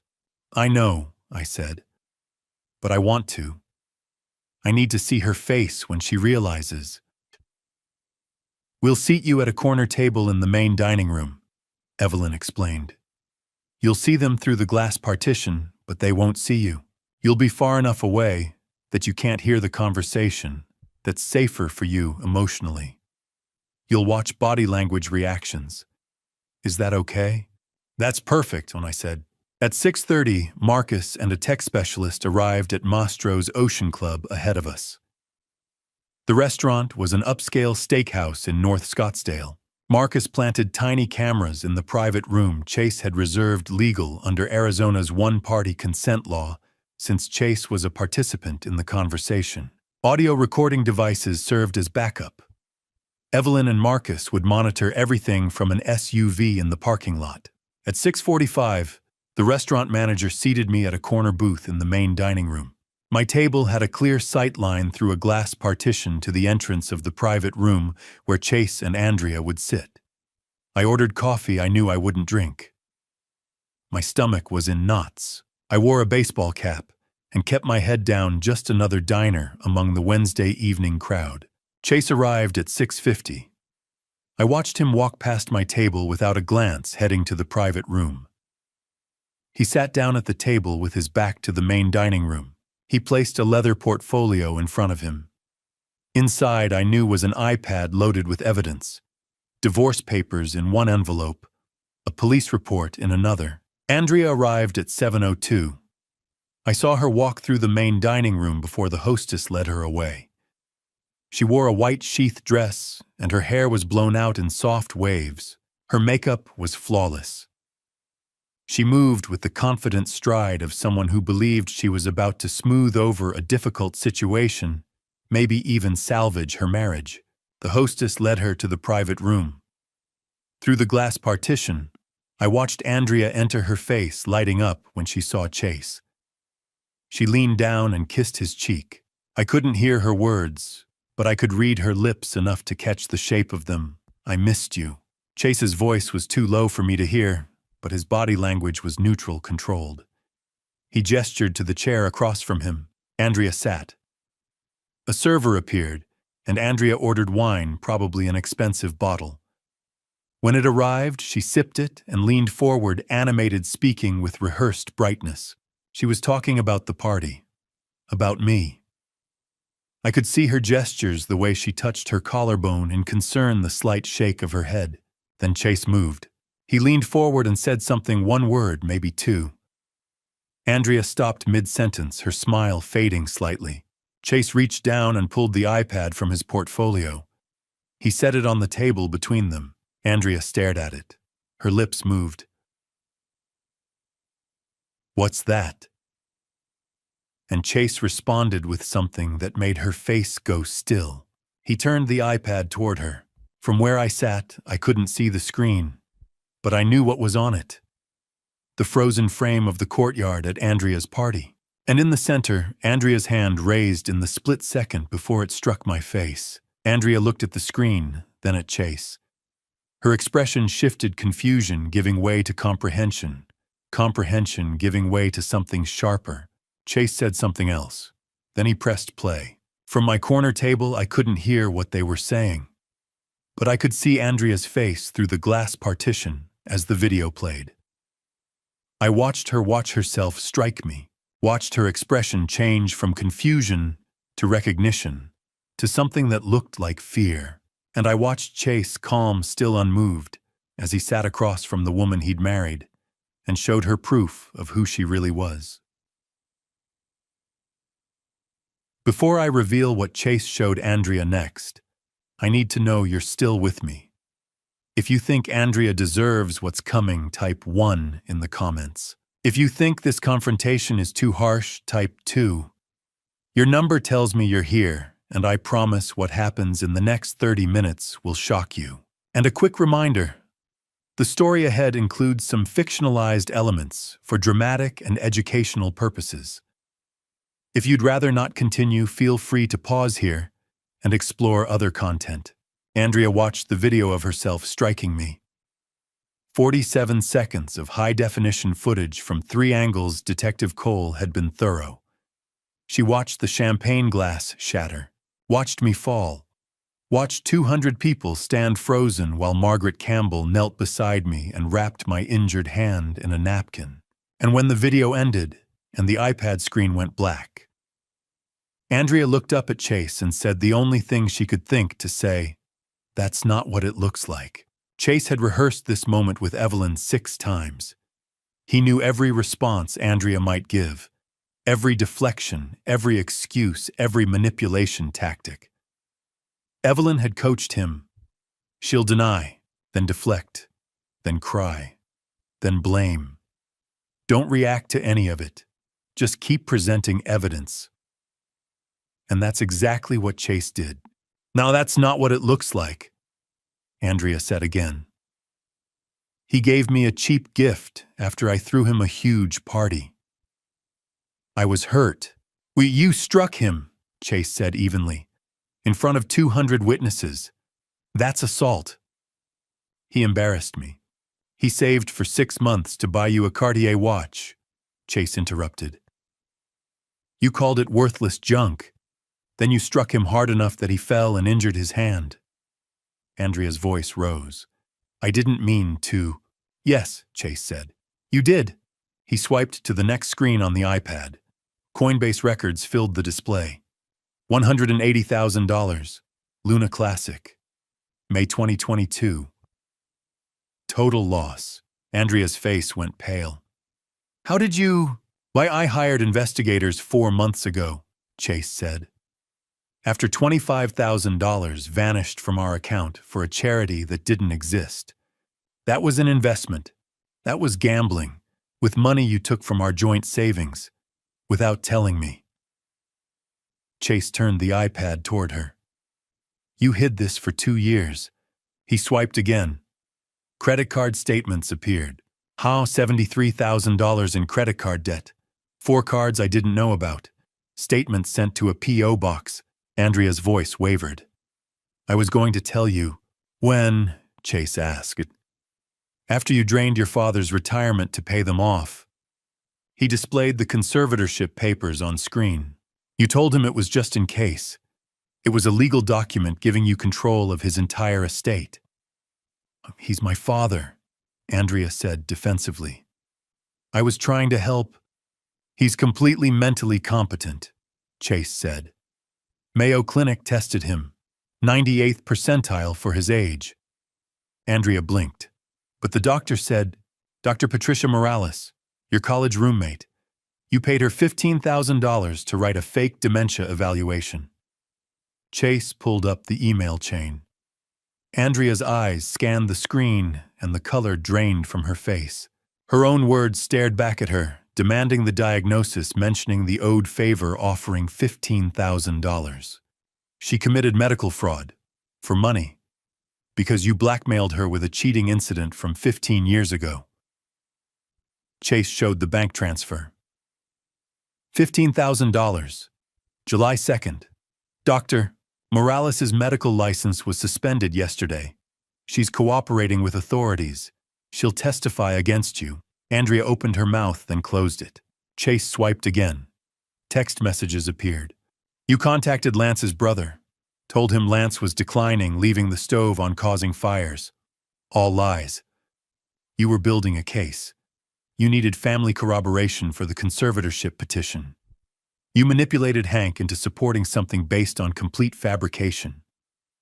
Marchishan. Chase set his tone flat. You convinced Lance to add you to his bank account. Then you stole $40,400 over 8 weeks. He displayed the withdrawal records. Chatia, when he noticed you told him he'd spent it on home repairs, he didn't remember. You made him think he was losing his mind. Chase pulled up the text exchange with Claudia. The laughing emoji. The mocking tone. Andrea saw her own words about how her dad totally believed it, about playing the long game. You gaslit your father. Made him believe he had dementia. He kept a journal for 4 months because he was so terrified of forgetting things. Andrea's eyes filled with tears. I didn't mean for him to. Yes, you did. You wanted him scared, compliant, easy to control. Chase swiped one more time. Corporate expense records filled the screen. And while you were stealing from your father, you were stealing from your employer. $48,000 in false expense claims over 18 months. He scrolled through the list. Spa days labeled as client dinners. Vacations disguised as conferences. Designer handbags categorized as team-building supplies. Your company is pressing charges. The FBI is involved because it crosses state lines. Wire fraud. Andrea was crying now, mascara beginning to streak. Chase, please. She cycled through every response Chase had anticipated. Denial, deflection, crying, blaming him for traveling too much. Desperation, we can fix this, therapy, counseling, I'll pay everything back. It's too late, Chase said. He pulled an envelope from his portfolio and slid it across the table. I filed for divorce Monday morning. These are your copies. Andrea grabbed the envelope, her hands shaking.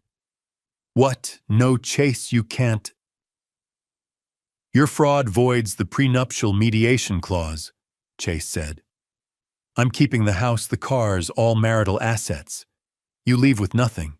Andrea reached across the table and grabbed his hand. Please, I'll do anything. We can work through this. Chase pulled his hand away. We can't work through fraud. We can't work through elder abuse.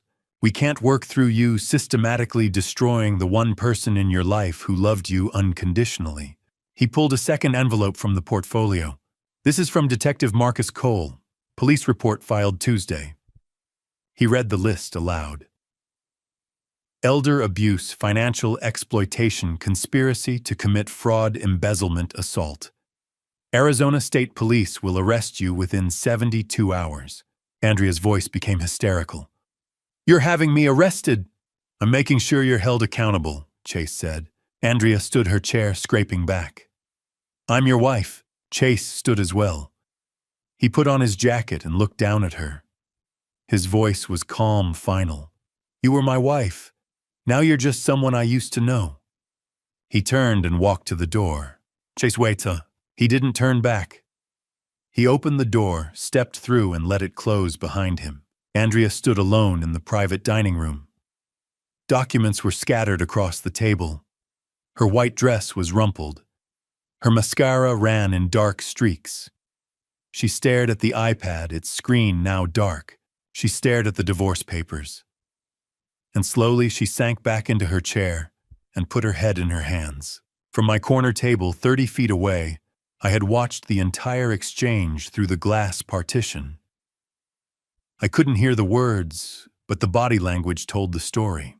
I had expected to feel anger, or satisfaction, or triumph. But what I actually felt was emptiness.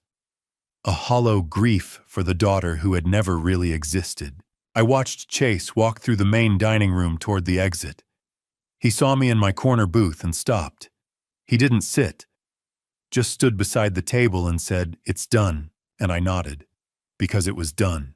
The Arizona State Police arrived at Andrea's office at exactly 10 o'clock Thursday morning. I wasn't there. I was at the Four Seasons drinking coffee on the patio with Chase when Marcus called and said, "It's happening now." And Chase put the phone on speaker so we could hear Marcus describe what he was watching from across the street. Through a telephoto lens, Andrea being arrested in front of everyone she'd ever tried to impress. Andrea had gone to work. The morning after Chase served her with divorce papers and showed her proof of every crime she'd committed, she put on a pantsuit, did her makeup, and drove to her office like it was just another Thursday. Marcus told us later she'd been at her desk answering emails when the police walked in, like she thought she could still pretend everything was normal. Marcus's voice came through the speaker, calm and matter-of-fact. "They're going in now. 2 Arizona State Police, 1 FBI agent." I could hear faint background noise traffic, the rustle of Marcus shifting in his vehicle. And I'm walking through the lobby, taking the elevator, 3rd floor, approaching her section. I can see through the glass walls. She's at her desk. Doesn't see them yet. A pause. Police are entering her area. She looks up. Face just went white. Another pause, longer this time. Officer is speaking to her. Can't hear from here, but she's standing, shaking her head. Looks like she's saying, "Not here." I gripped my coffee cup. Officer doesn't care. Pulling out handcuffs. My chest tightened. She's in handcuffs. They're reading her rights. Marcus's voice remained steady, clinical. Employees are stopping work. Everyone's watching. She sees them looking. She's crying. I closed my eyes. They're walking her out, through the main office area. Glass walls on both sides. Maybe 200 people watching. 200 people. The same number who'd watched her strike me 5 days ago. She's trying to keep her head up, but she's falling apart. Elevator, lobby, outside. She's in the police car now. Silence. Then Marcus said, "It's done. They're taking her to Maricopa County for booking." I set my coffee down. My hands were shaking. Chase looked at me. "You okay?" he asked. I didn't know how to answer. "That's my daughter in handcuffs," I said. "That's the person who tried to steal your life," Chase said quietly. I nodded. Both things can be true. 20 minutes later, Evelyn called with the official details. 6 charges. Elder abuse under Arizona Statute Class 4 felony. Fraudulent schemes and practices Class 2 felony. Theft $40,400 from my account. Class 2 felony. Theft by embezzlement from her employer. Class 2 felony. Conspiracy to commit fraud with Dr. Morales. Class 3 felony. And assault the slap at the party, a Class 1 misdemeanor. Hunt, if convicted on all counts, Evelyn said, she's looking at 8 to 12 years. The bail hearing was expedited to 1 o'clock that afternoon. Judge Raymond Torres presided. The prosecutor laid out the case. Andrea was a flight risk. Her wealthy husband was divorcing her. She had no financial ties left, and the charges were severe. Multiple felonies, overwhelming evidence. Andrea's public defender tried. "Your Honor, Ms. Griffin has no prior criminal record. She's not a flight risk. She has roots in the community." Judge Torres cut her off. The defendant stands accused of systematically defrauding her elderly father, conspiring with a medical professional to falsify mental health diagnoses, embezzling from her employer, and physically striking her father in front of 200 witnesses. This court finds clear and convincing evidence of danger to the victim and potential flight risk given her financial desperation. Bail was set at $500,000. Andrea couldn't post it. Chase had frozen all the accounts. She had no access to money, no way to come up with $500,000. She was remanded to Maricopa County Jail. By noon, the media had picked up the story. The Arizona Republic ran a headline, "Scottsdale 5P Arrested in Elder Abuse Scheme." The article named Andrea, listed her age and position, and detailed the charges. The company issued a statement within the hour. "We are shocked and dismayed. Mrs. Griffin's employment has been terminated effective immediately. We are cooperating fully with law enforcement." By 5 o'clock, the local TV news was running the story. I was sitting in the Four Seasons casita when the broadcast came on. The anchor's voice was neutral, professional. "A Scottsdale woman has been arrested on charges of elder abuse and fraud." Andrea's mugshot filled the screen. Her hair was messy. Her makeup was smeared. Her eyes were red and swollen. She wore an orange jail uniform. I stared at the television. That was my daughter. Chase sat beside me. "You okay?" I don't know," I said. "I thought I'd feel something, relief, anger, something. I just feel tired." "That's normal," Chase said. "Is it?" "You watched your daughter get arrested on TV," he said. "There's no normal for that." That night, Andrea was in a holding cell at Maricopa County Jail. She shared the space with 3 other inmates. One of them, a woman in for a DUI charge, asked her what she was in for. Andrea didn't answer at first. "Saw you on the news," the woman said. "You the lady who beat up her dad." I didn't beat." Andrea started, then stopped. "Me says you slapped him and stole his money, front of 200 people watching." Andrea turned away. And for the first time, I imagined the reality of what was happening started to set in. This was real. This was happening. And there was no talking her way out of it. Later that night, Chase and I sat on the patio under the desert sky. The air was cool. The stars were out. "Do you think she understands yet?" I asked. "What she did?" I don't know," Chase said. "Maybe. Or maybe she's still thinking this is something she can talk her way out of. Can she?" "No," Chase said. "Evelyn's case is airtight. Best she can hope for is a plea deal." "How long would that be?" 18 months, maybe 2 years if she pleads guilty. Trial could be 8 to 12. I was quiet for a moment. "She's 35. She'll be almost 40 by the time she gets out. She made her choices," Chase said. "I know," I said. I keep thinking about the little girl I raised and wondering when she turned into this." "Maybe she was always this," Chase said gently. "You just didn't want to see it." "Maybe." That night I dreamed about Andrea as a child. 6 years old, missing her front tooth, showing me a drawing she'd made at school. A stick figure family with "I love you, Daddy" written in crayon at the bottom. And I woke up at 3 in the morning wondering, when did that little girl disappear? When did the daughter I loved become someone I didn't know? And would I ever stop grieving for the child she used to be? I thought seeing Andrea arrested would give me closure. But watching her unravel over the next 4 weeks, losing everything she'd built on lies, taught me that justice isn't a moment. It's a process. I woke the morning after the arrest in Chase's penthouse, sunlight streaming through floor-to-ceiling windows that overlooked Scottsdale. My phone screen showed 47 missed calls from unknown numbers reporters, I guessed. On the kitchen counter, Chase had left the morning paper folded open. The headline read, "Marketing VP Arrested in Elder Abuse Case." Andrea's mugshot stared up at me. Orange jail uniform, hollow eyes. I folded the paper closed. Chase appeared with coffee and asked if I wanted to talk to the press. I said no. Evelyn would handle it.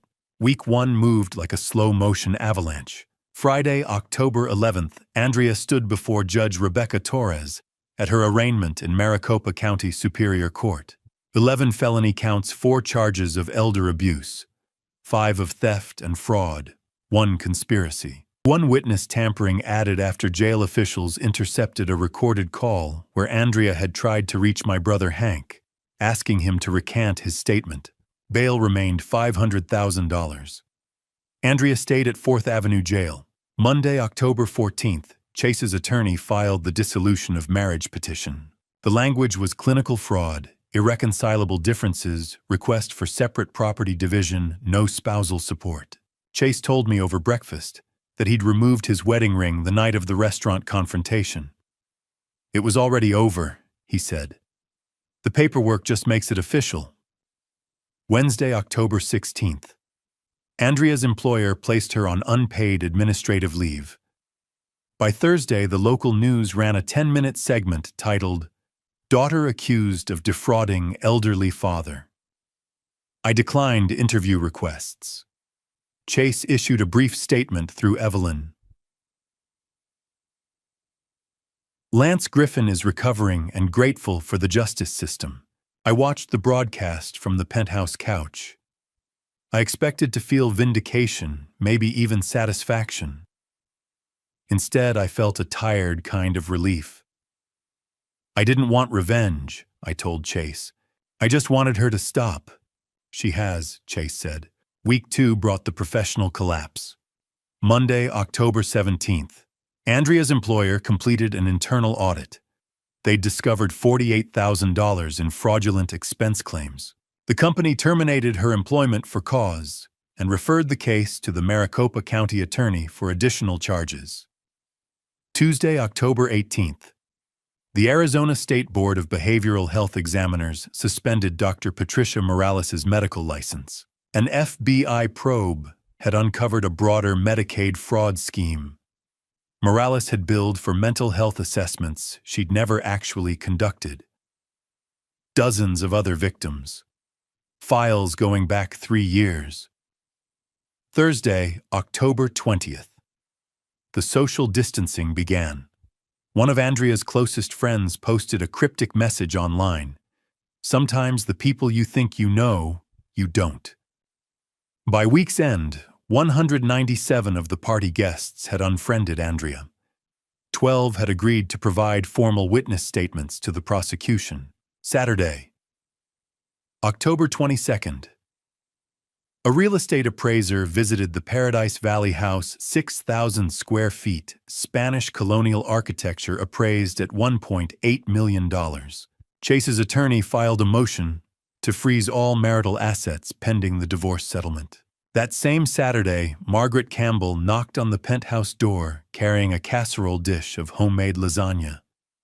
She'd been my neighbor for 20 years. She'd watched Andrea grow up, and now she stood in Chase's kitchen and told me, "You're not alone, Lance." It was the first time in years I actually believed that. Week 3 tightened the legal vice. Monday, October 24th. The prosecutor's office added 2 more theft counts and 1 count of witness tampering for the jail call to Hank. Andrea's total charges now numbered 14. Wednesday, October 26th. Evelyn called with an update. The preliminary hearing was scheduled for November 18th. If she doesn't take a plea, Evelyn explained, this goes to trial in February 2025. Friday, October 28th. Andrea's public defender advised her to accept a deal. Plead guilty to 5 counts, 3 elder abuse, 2 theft. Recommended sentence 18 to 36 months. Restitution $113,400 covering the stolen money, plus my legal fees. 5 years probation after release. Andrea hadn't decided yet. Saturday, October 29th. Chase moved the last of his belongings out of the Paradise Valley house. I went with him to help. The place felt hollow, echoing. In a storage closet, Chase found a framed photograph of my late wife, Andrea's mother. It had been packed away, forgotten. I took it with me. It was the first time I'd looked at her picture in months. That night, back at the penthouse, I stared at the photograph and felt an unexpected wave of grief. Not for Andrea, but for the daughter she could have been. I mourned the relationship we never had. Week 4 brought the silence before the storm. Tuesday, November 5th. Andrea formally accepted the plea deal. Her allocution, the part where she would have to confess in open court, was scheduled for November 15th. Thursday, October 31st. Dr. Patricia Morales' medical license was permanently revoked. She faced a separate criminal trial for Medicaid fraud. The federal prosecutor estimated 5 to 10 years in prison. Saturday, November 2nd. Chase and I had dinner on the penthouse balcony. He told me he'd started seeing someone, a woman named Sarah, a pediatric nurse he'd met at a charity event. "I want you to meet her," he said. Then quieter, "And I'd like you to be my best man, someday, when we get there." I said yes. It was the first time in years I'd felt hope for something other than survival. Sunday, November 3rd. I wrote in my journal a new habit from the therapy sessions Chase had quietly arranged for me. The entry read, "4 weeks ago I thought my life was over. Today I realized it's just beginning." I looked out at the Scottsdale city lights and thought about Paula, my late wife's best friend, who Chase said had been asking about me. I thought about the volunteer work Evelyn had mentioned, an elder abuse hotline that needed people who'd been through it. And I felt something I hadn't felt in months, calm. Not happiness yet, but the absence of fear. On November 3rd, exactly 4 weeks after Andrea's arrest, I wrote in my journal, "I think I'm ready to forgive. Not her, not yet, maybe not ever. But myself. For staying silent so long. For believing her lies. For thinking I deserved it." The next morning, Chase knocked on my door with 2 cups of coffee and a crazy idea. "One, Dad," he said, "how would you feel about volunteering at the Elder Abuse Hotline? They need people who've been through it." I looked at him, this man who wasn't my blood, but had become my family, and I realized my story wasn't over. It was just beginning. While Andrea's life was falling apart in a jail cell, mine was being rebuilt, one small, ordinary moment at a time. And I learned that healing isn't dramatic. It's quiet. It's boring. It's beautiful. The same 4 weeks that dismantled Andrea's world, October 10th through November 3rd, were the weeks that taught me how to live again. Not survive. Live. Dr. Alan Brooks referred me to Dr. Samuel Garrett, a geriatric specialist in Scottsdale. My blood pressure was 160/95. Blood work showed mild malnutrition markers for chronic stress disrupted sleep patterns. "Your body kept score of the abuse," Dr. Garrett told me. "Now we teach it safety." He prescribed medication and referred me to a nutritionist named Linda Foster. Chase helped me move into the penthouse guest suite, a space with a view of the McDowell Mountains, a bed with clean sheets, a closet that was mine and mine alone. It was the first time in years I'd had a room that felt like my own. Evelyn Cross and a financial planner named Nathan Cross walked me through my finances. The conservatorship had never been filed. My assets were 100% mine, $340,000 in retirement accounts, a $280,000 house in Tempe with no mortgage, and $2,800 a month in pension income. "You're financially stable," Nathan said. "We just need to protect what's yours."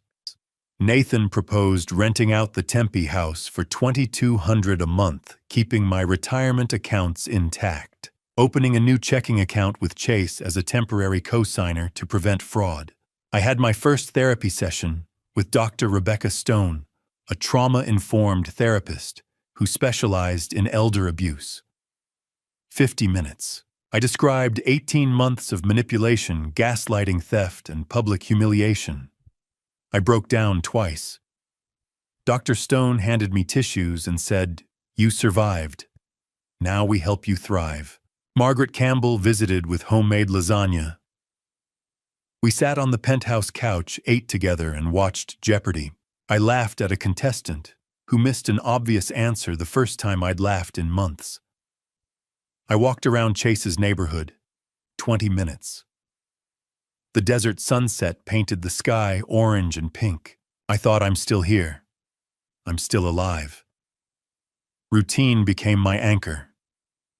Breakfast at 7, walk at 8, therapy Thursdays at 2.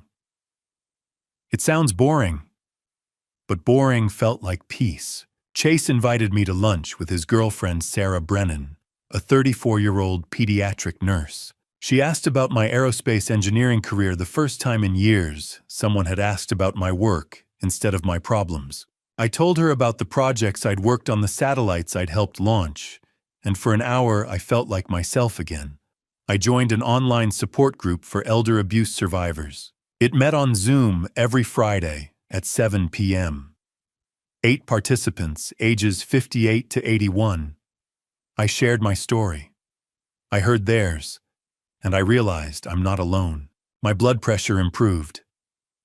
138/88.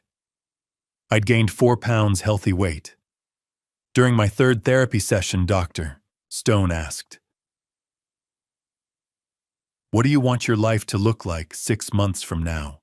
I said, "I don't know, but I want to help people like me." Chase had mentioned a volunteer opportunity. Arizona Adult Protective Services needed advocates for their crisis hotline. People who'd experienced elder abuse. Training started December 2nd. I had dinner on the penthouse balcony with Chase and Sarah. Chase asked me to be his best man at his future wedding. I said yes. This man had saved my life, and now he was asking me to be part of his. I started journaling and wrote my first entry. 4 weeks ago, I thought my life was over. Today, I realized it's just beginning. I looked out at the Scottsdale city lights that night and felt something I hadn't felt in years: hope. Not happiness, not yet, but the belief that happiness was possible. On November 3rd, I looked at the volunteer application on my laptop screen. Arizona Adult Protective Services Crisis Hotline Advocate. I thought about the 18 months I'd spent silent, isolated, ashamed. Then I thought about the 8 people in my support group. About Margaret, who'd spoken up when no one else did. About Chase, who'd saved me when I couldn't save myself. I clicked Submit Application. Because maybe, just maybe, my pain could become someone else's hope. They say you cannot choose your family. In November 2024, I learned that sometimes the family you choose is the only one that truly stays, and sometimes the family you believed was gone forever can still find its way back. 3 weeks after submitting my volunteer application to Arizona Adult Protective Services, my world slowly began filling with people again. I had started a 4-week training program, my blood pressure was stable, and I was seeing Dr. Stone twice a week. Andrea's sentencing was set for December 20th, a date I tried not to dwell on. November became less about waiting for that day, and more about rebuilding what I thought had been lost. On Sunday, November 10th, my phone rang with a Tucson number I did not recognize. I almost ignored it. The voice on the other end was older, rougher, but unmistakable. It was Hank, my brother. We had not spoken in 12 years. He told me he owed me an apology for believing Andrea and for failing to call when she tried to manipulate him. I felt my chest tighten as I asked if he wanted to visit. 2 days later, he drove 120 miles to Scottsdale. We met in Chase's lobby and exchanged an awkward hug, unsure how to bridge more than a decade of silence. Hank brought an old photo album from our Air Force childhood 8 moves before I turned 18. We flipped through pictures of Dad in uniform, Mom outside identical base housing, and 2 gap-toothed boys holding fish beside some forgotten lake. He admitted he should have called when Dad died. I confessed I should have reached out when Mom passed. Pride had cost us years. When we found a photo of the 4 of us beside a Christmas tree in Germany, Hank said we were a family once. I told him we still were. The following Sunday, I taught him chess, our father's favorite game. We agreed to monthly visits, and as he hugged me goodbye, I realized I had been mourning someone who was never truly gone, only lost. Reconnection did not stop there. On November 14th, Margaret invited me to Thanksgiving dinner. I had not celebrated since my wife died in 2016, 8 years of empty holidays. She insisted I would not spend it alone. 2 days later, I visited her home in Tempe and met her daughter Emily and 4-year-old grandson Lucas, who proudly showed me his toy rocket. I explained how fins stabilize flight, and he listened like I was explaining the universe. The next week, Margaret visited my penthouse with a homemade pumpkin pie. We drank coffee on the balcony as sunrise painted the McDowell Mountains gold. She told me she had cared for her husband through Alzheimer's and understood isolation. When she saw Andrea hit me at that party, she recognized the same abuse her own sister once inflicted on their mother. She refused to stay silent again. I told her she had saved me. In many ways, she became the steady presence I had always needed. At Chase's suggestion, I also reached out to Paula Martinez, my late wife's best friend of 30 years. Andrea had told Paula I did not want contact and had blocked her number, something I never knew. I sent a simple message asking if we could talk. She replied within minutes.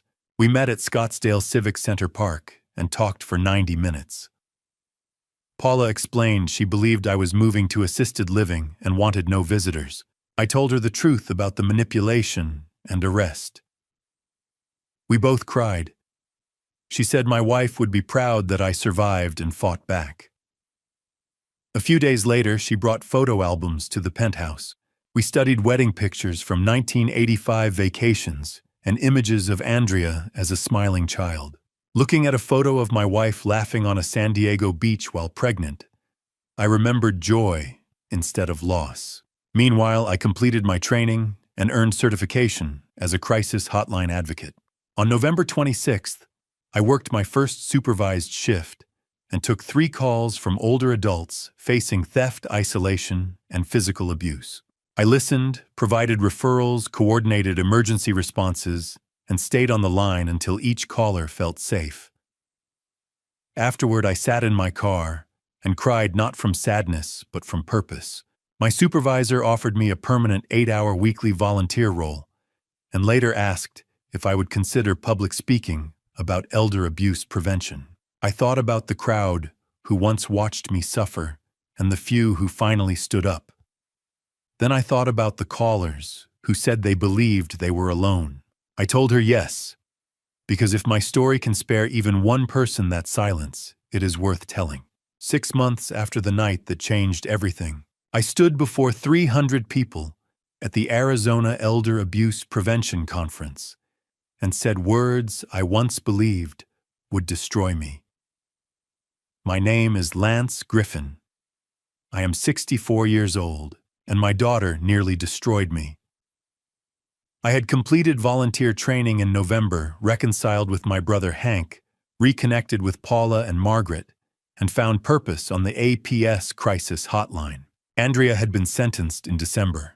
Now, in mid-April, at the Arizona Biltmore in Phoenix, I faced a room of social workers, law enforcement officers, medical professionals, and survivors ready to tell the truth. Stage lights blurred the back rows, but I saw the front clearly. Chase and Sarah sat together. Margaret with tissues in hand. Hank steady and silent.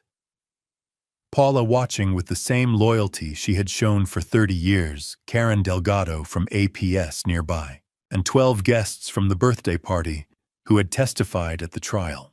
I described October 5th, the celebration, with 200 guests, the Cartier watch I saved 6 months to buy, and the slap that sent me to the ground with glass in my hand and blood on stone. I spoke about 18 months of isolation, financial control, and gaslighting.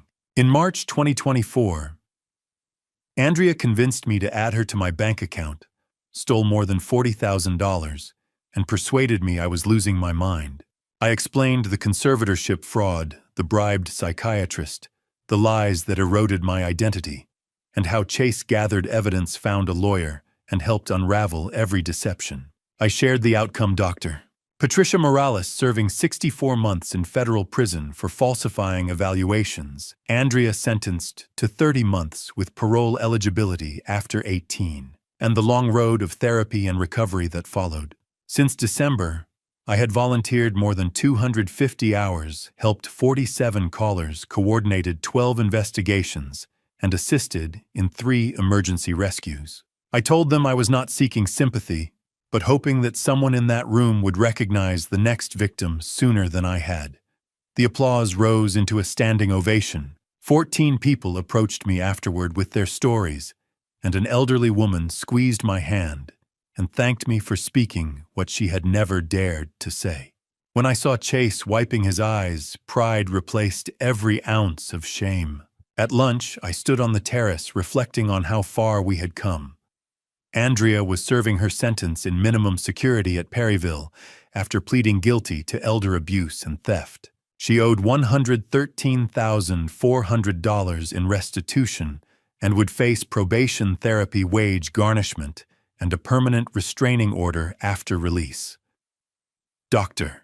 Morales was incarcerated in California, her license revoked, and restitution ordered. Chase's divorce finalized in February. Thanks to the prenup's fraud clause, Andrea received nothing. He kept the Paradise Valley home, earned a promotion to regional CEO, and became engaged to Sarah with an October wedding planned. He insisted I remain in his penthouse because, as he said, I was family. Hank visited monthly, and in January we stood together at our parents' graves for the first time in years. Margaret shared weekly dinners, and now volunteered beside me on the hotline. Paula and I visited my late wife's grave each month and co-facilitated a grief group she introduced me to. My health stabilized, my finances recovered, and my calendar filled with support groups, volunteer hours, and speaking engagements. I was no longer isolated. I was connected. That evening, back on the penthouse balcony at sunset, we gathered for dinner. Chase grilled, Sarah prepared salad. Margaret brought dessert, Paula poured wine, and Hank set up a chessboard. When Sarah asked how the speech felt, I told her it was terrifying and freeing at once, as if I had reclaimed my life. Chase called me Dad and said he was proud. For the first time, I told them I was proud of myself. As city lights flickered below and laughter drifted from inside, I understood that I would never be the silent man who endured abuse again. Andrea had taken time, money, and dignity, but she had not taken my future. I stepped back into the warmth of chosen family, knowing that this moment, this life rebuilt from truth, was more than enough. And to you listening to this family story, remember this. I spent 18 months believing I deserved the abuse because Andrea was my blood. But God doesn't measure family by DNA. He measures it by love, protection, and sacrifice. Chase Harrington, the man who saved me, proved that family story isn't written in genetics. It's written in choices. Looking back at my own family story, I see the mistakes clearly now. I stayed silent when I should have spoken. I believed lies when I should have questioned. I isolated myself when I should have reached out. Don't be like me. Don't wait until you're bleeding on a patio floor to ask for help.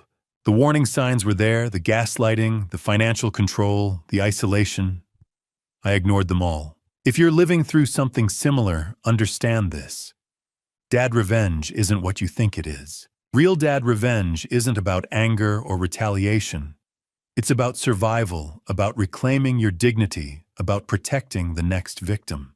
My dad revenge was standing in front of 300 people and saying, "This happened to me and it can happen to you." That's the only revenge worth having. God gave me a second chance. Chase gave me a family. And I'm giving you this warning: abuse doesn't announce itself. It creeps in slowly, wrapped in love and manipulation. Trust your instincts.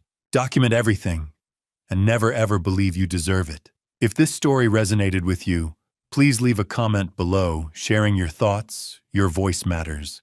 Hit the subscribe button and share this with someone who needs to hear it. Together we can break the silence. Thank you for staying with me until the end. A note to our listeners: the stories that follow may contain fictionalized elements created for educational purposes. If you prefer different content, feel free to explore other options on our channel. 보시고, 네, 다들 새해 복 많이 받으세요. 보기 좋구나, 얘들아. 서로 그렇게 덕담 나누면서 싸우지 말고, 알겠지? 다들 착하게 살아. 그래야지 잘 되지, 알겠지? 림빵 오빠도 왔네. 어서 오세요. 본가 어딘데요, 오빠? 두쫑구? 구미? 어디서 가는데? 와, 맛있게 먹으니까 진짜 좋다. 내 사랑 동은이는 뭐야?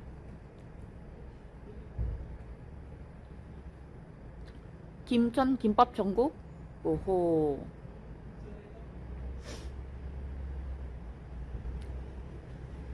아, 맞다. 덕비 그거라고 했지? 덕비 대구라고 했나? 아, 또 좀 보내주고 싶다. 내 냉장고에 아직 많은데. 난 먹기 싫어.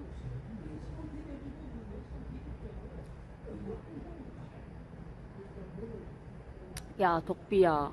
림빵 오빠가 훨씬 니보다 나이 많을걸? 덕비 저 싸가지 없는 놈.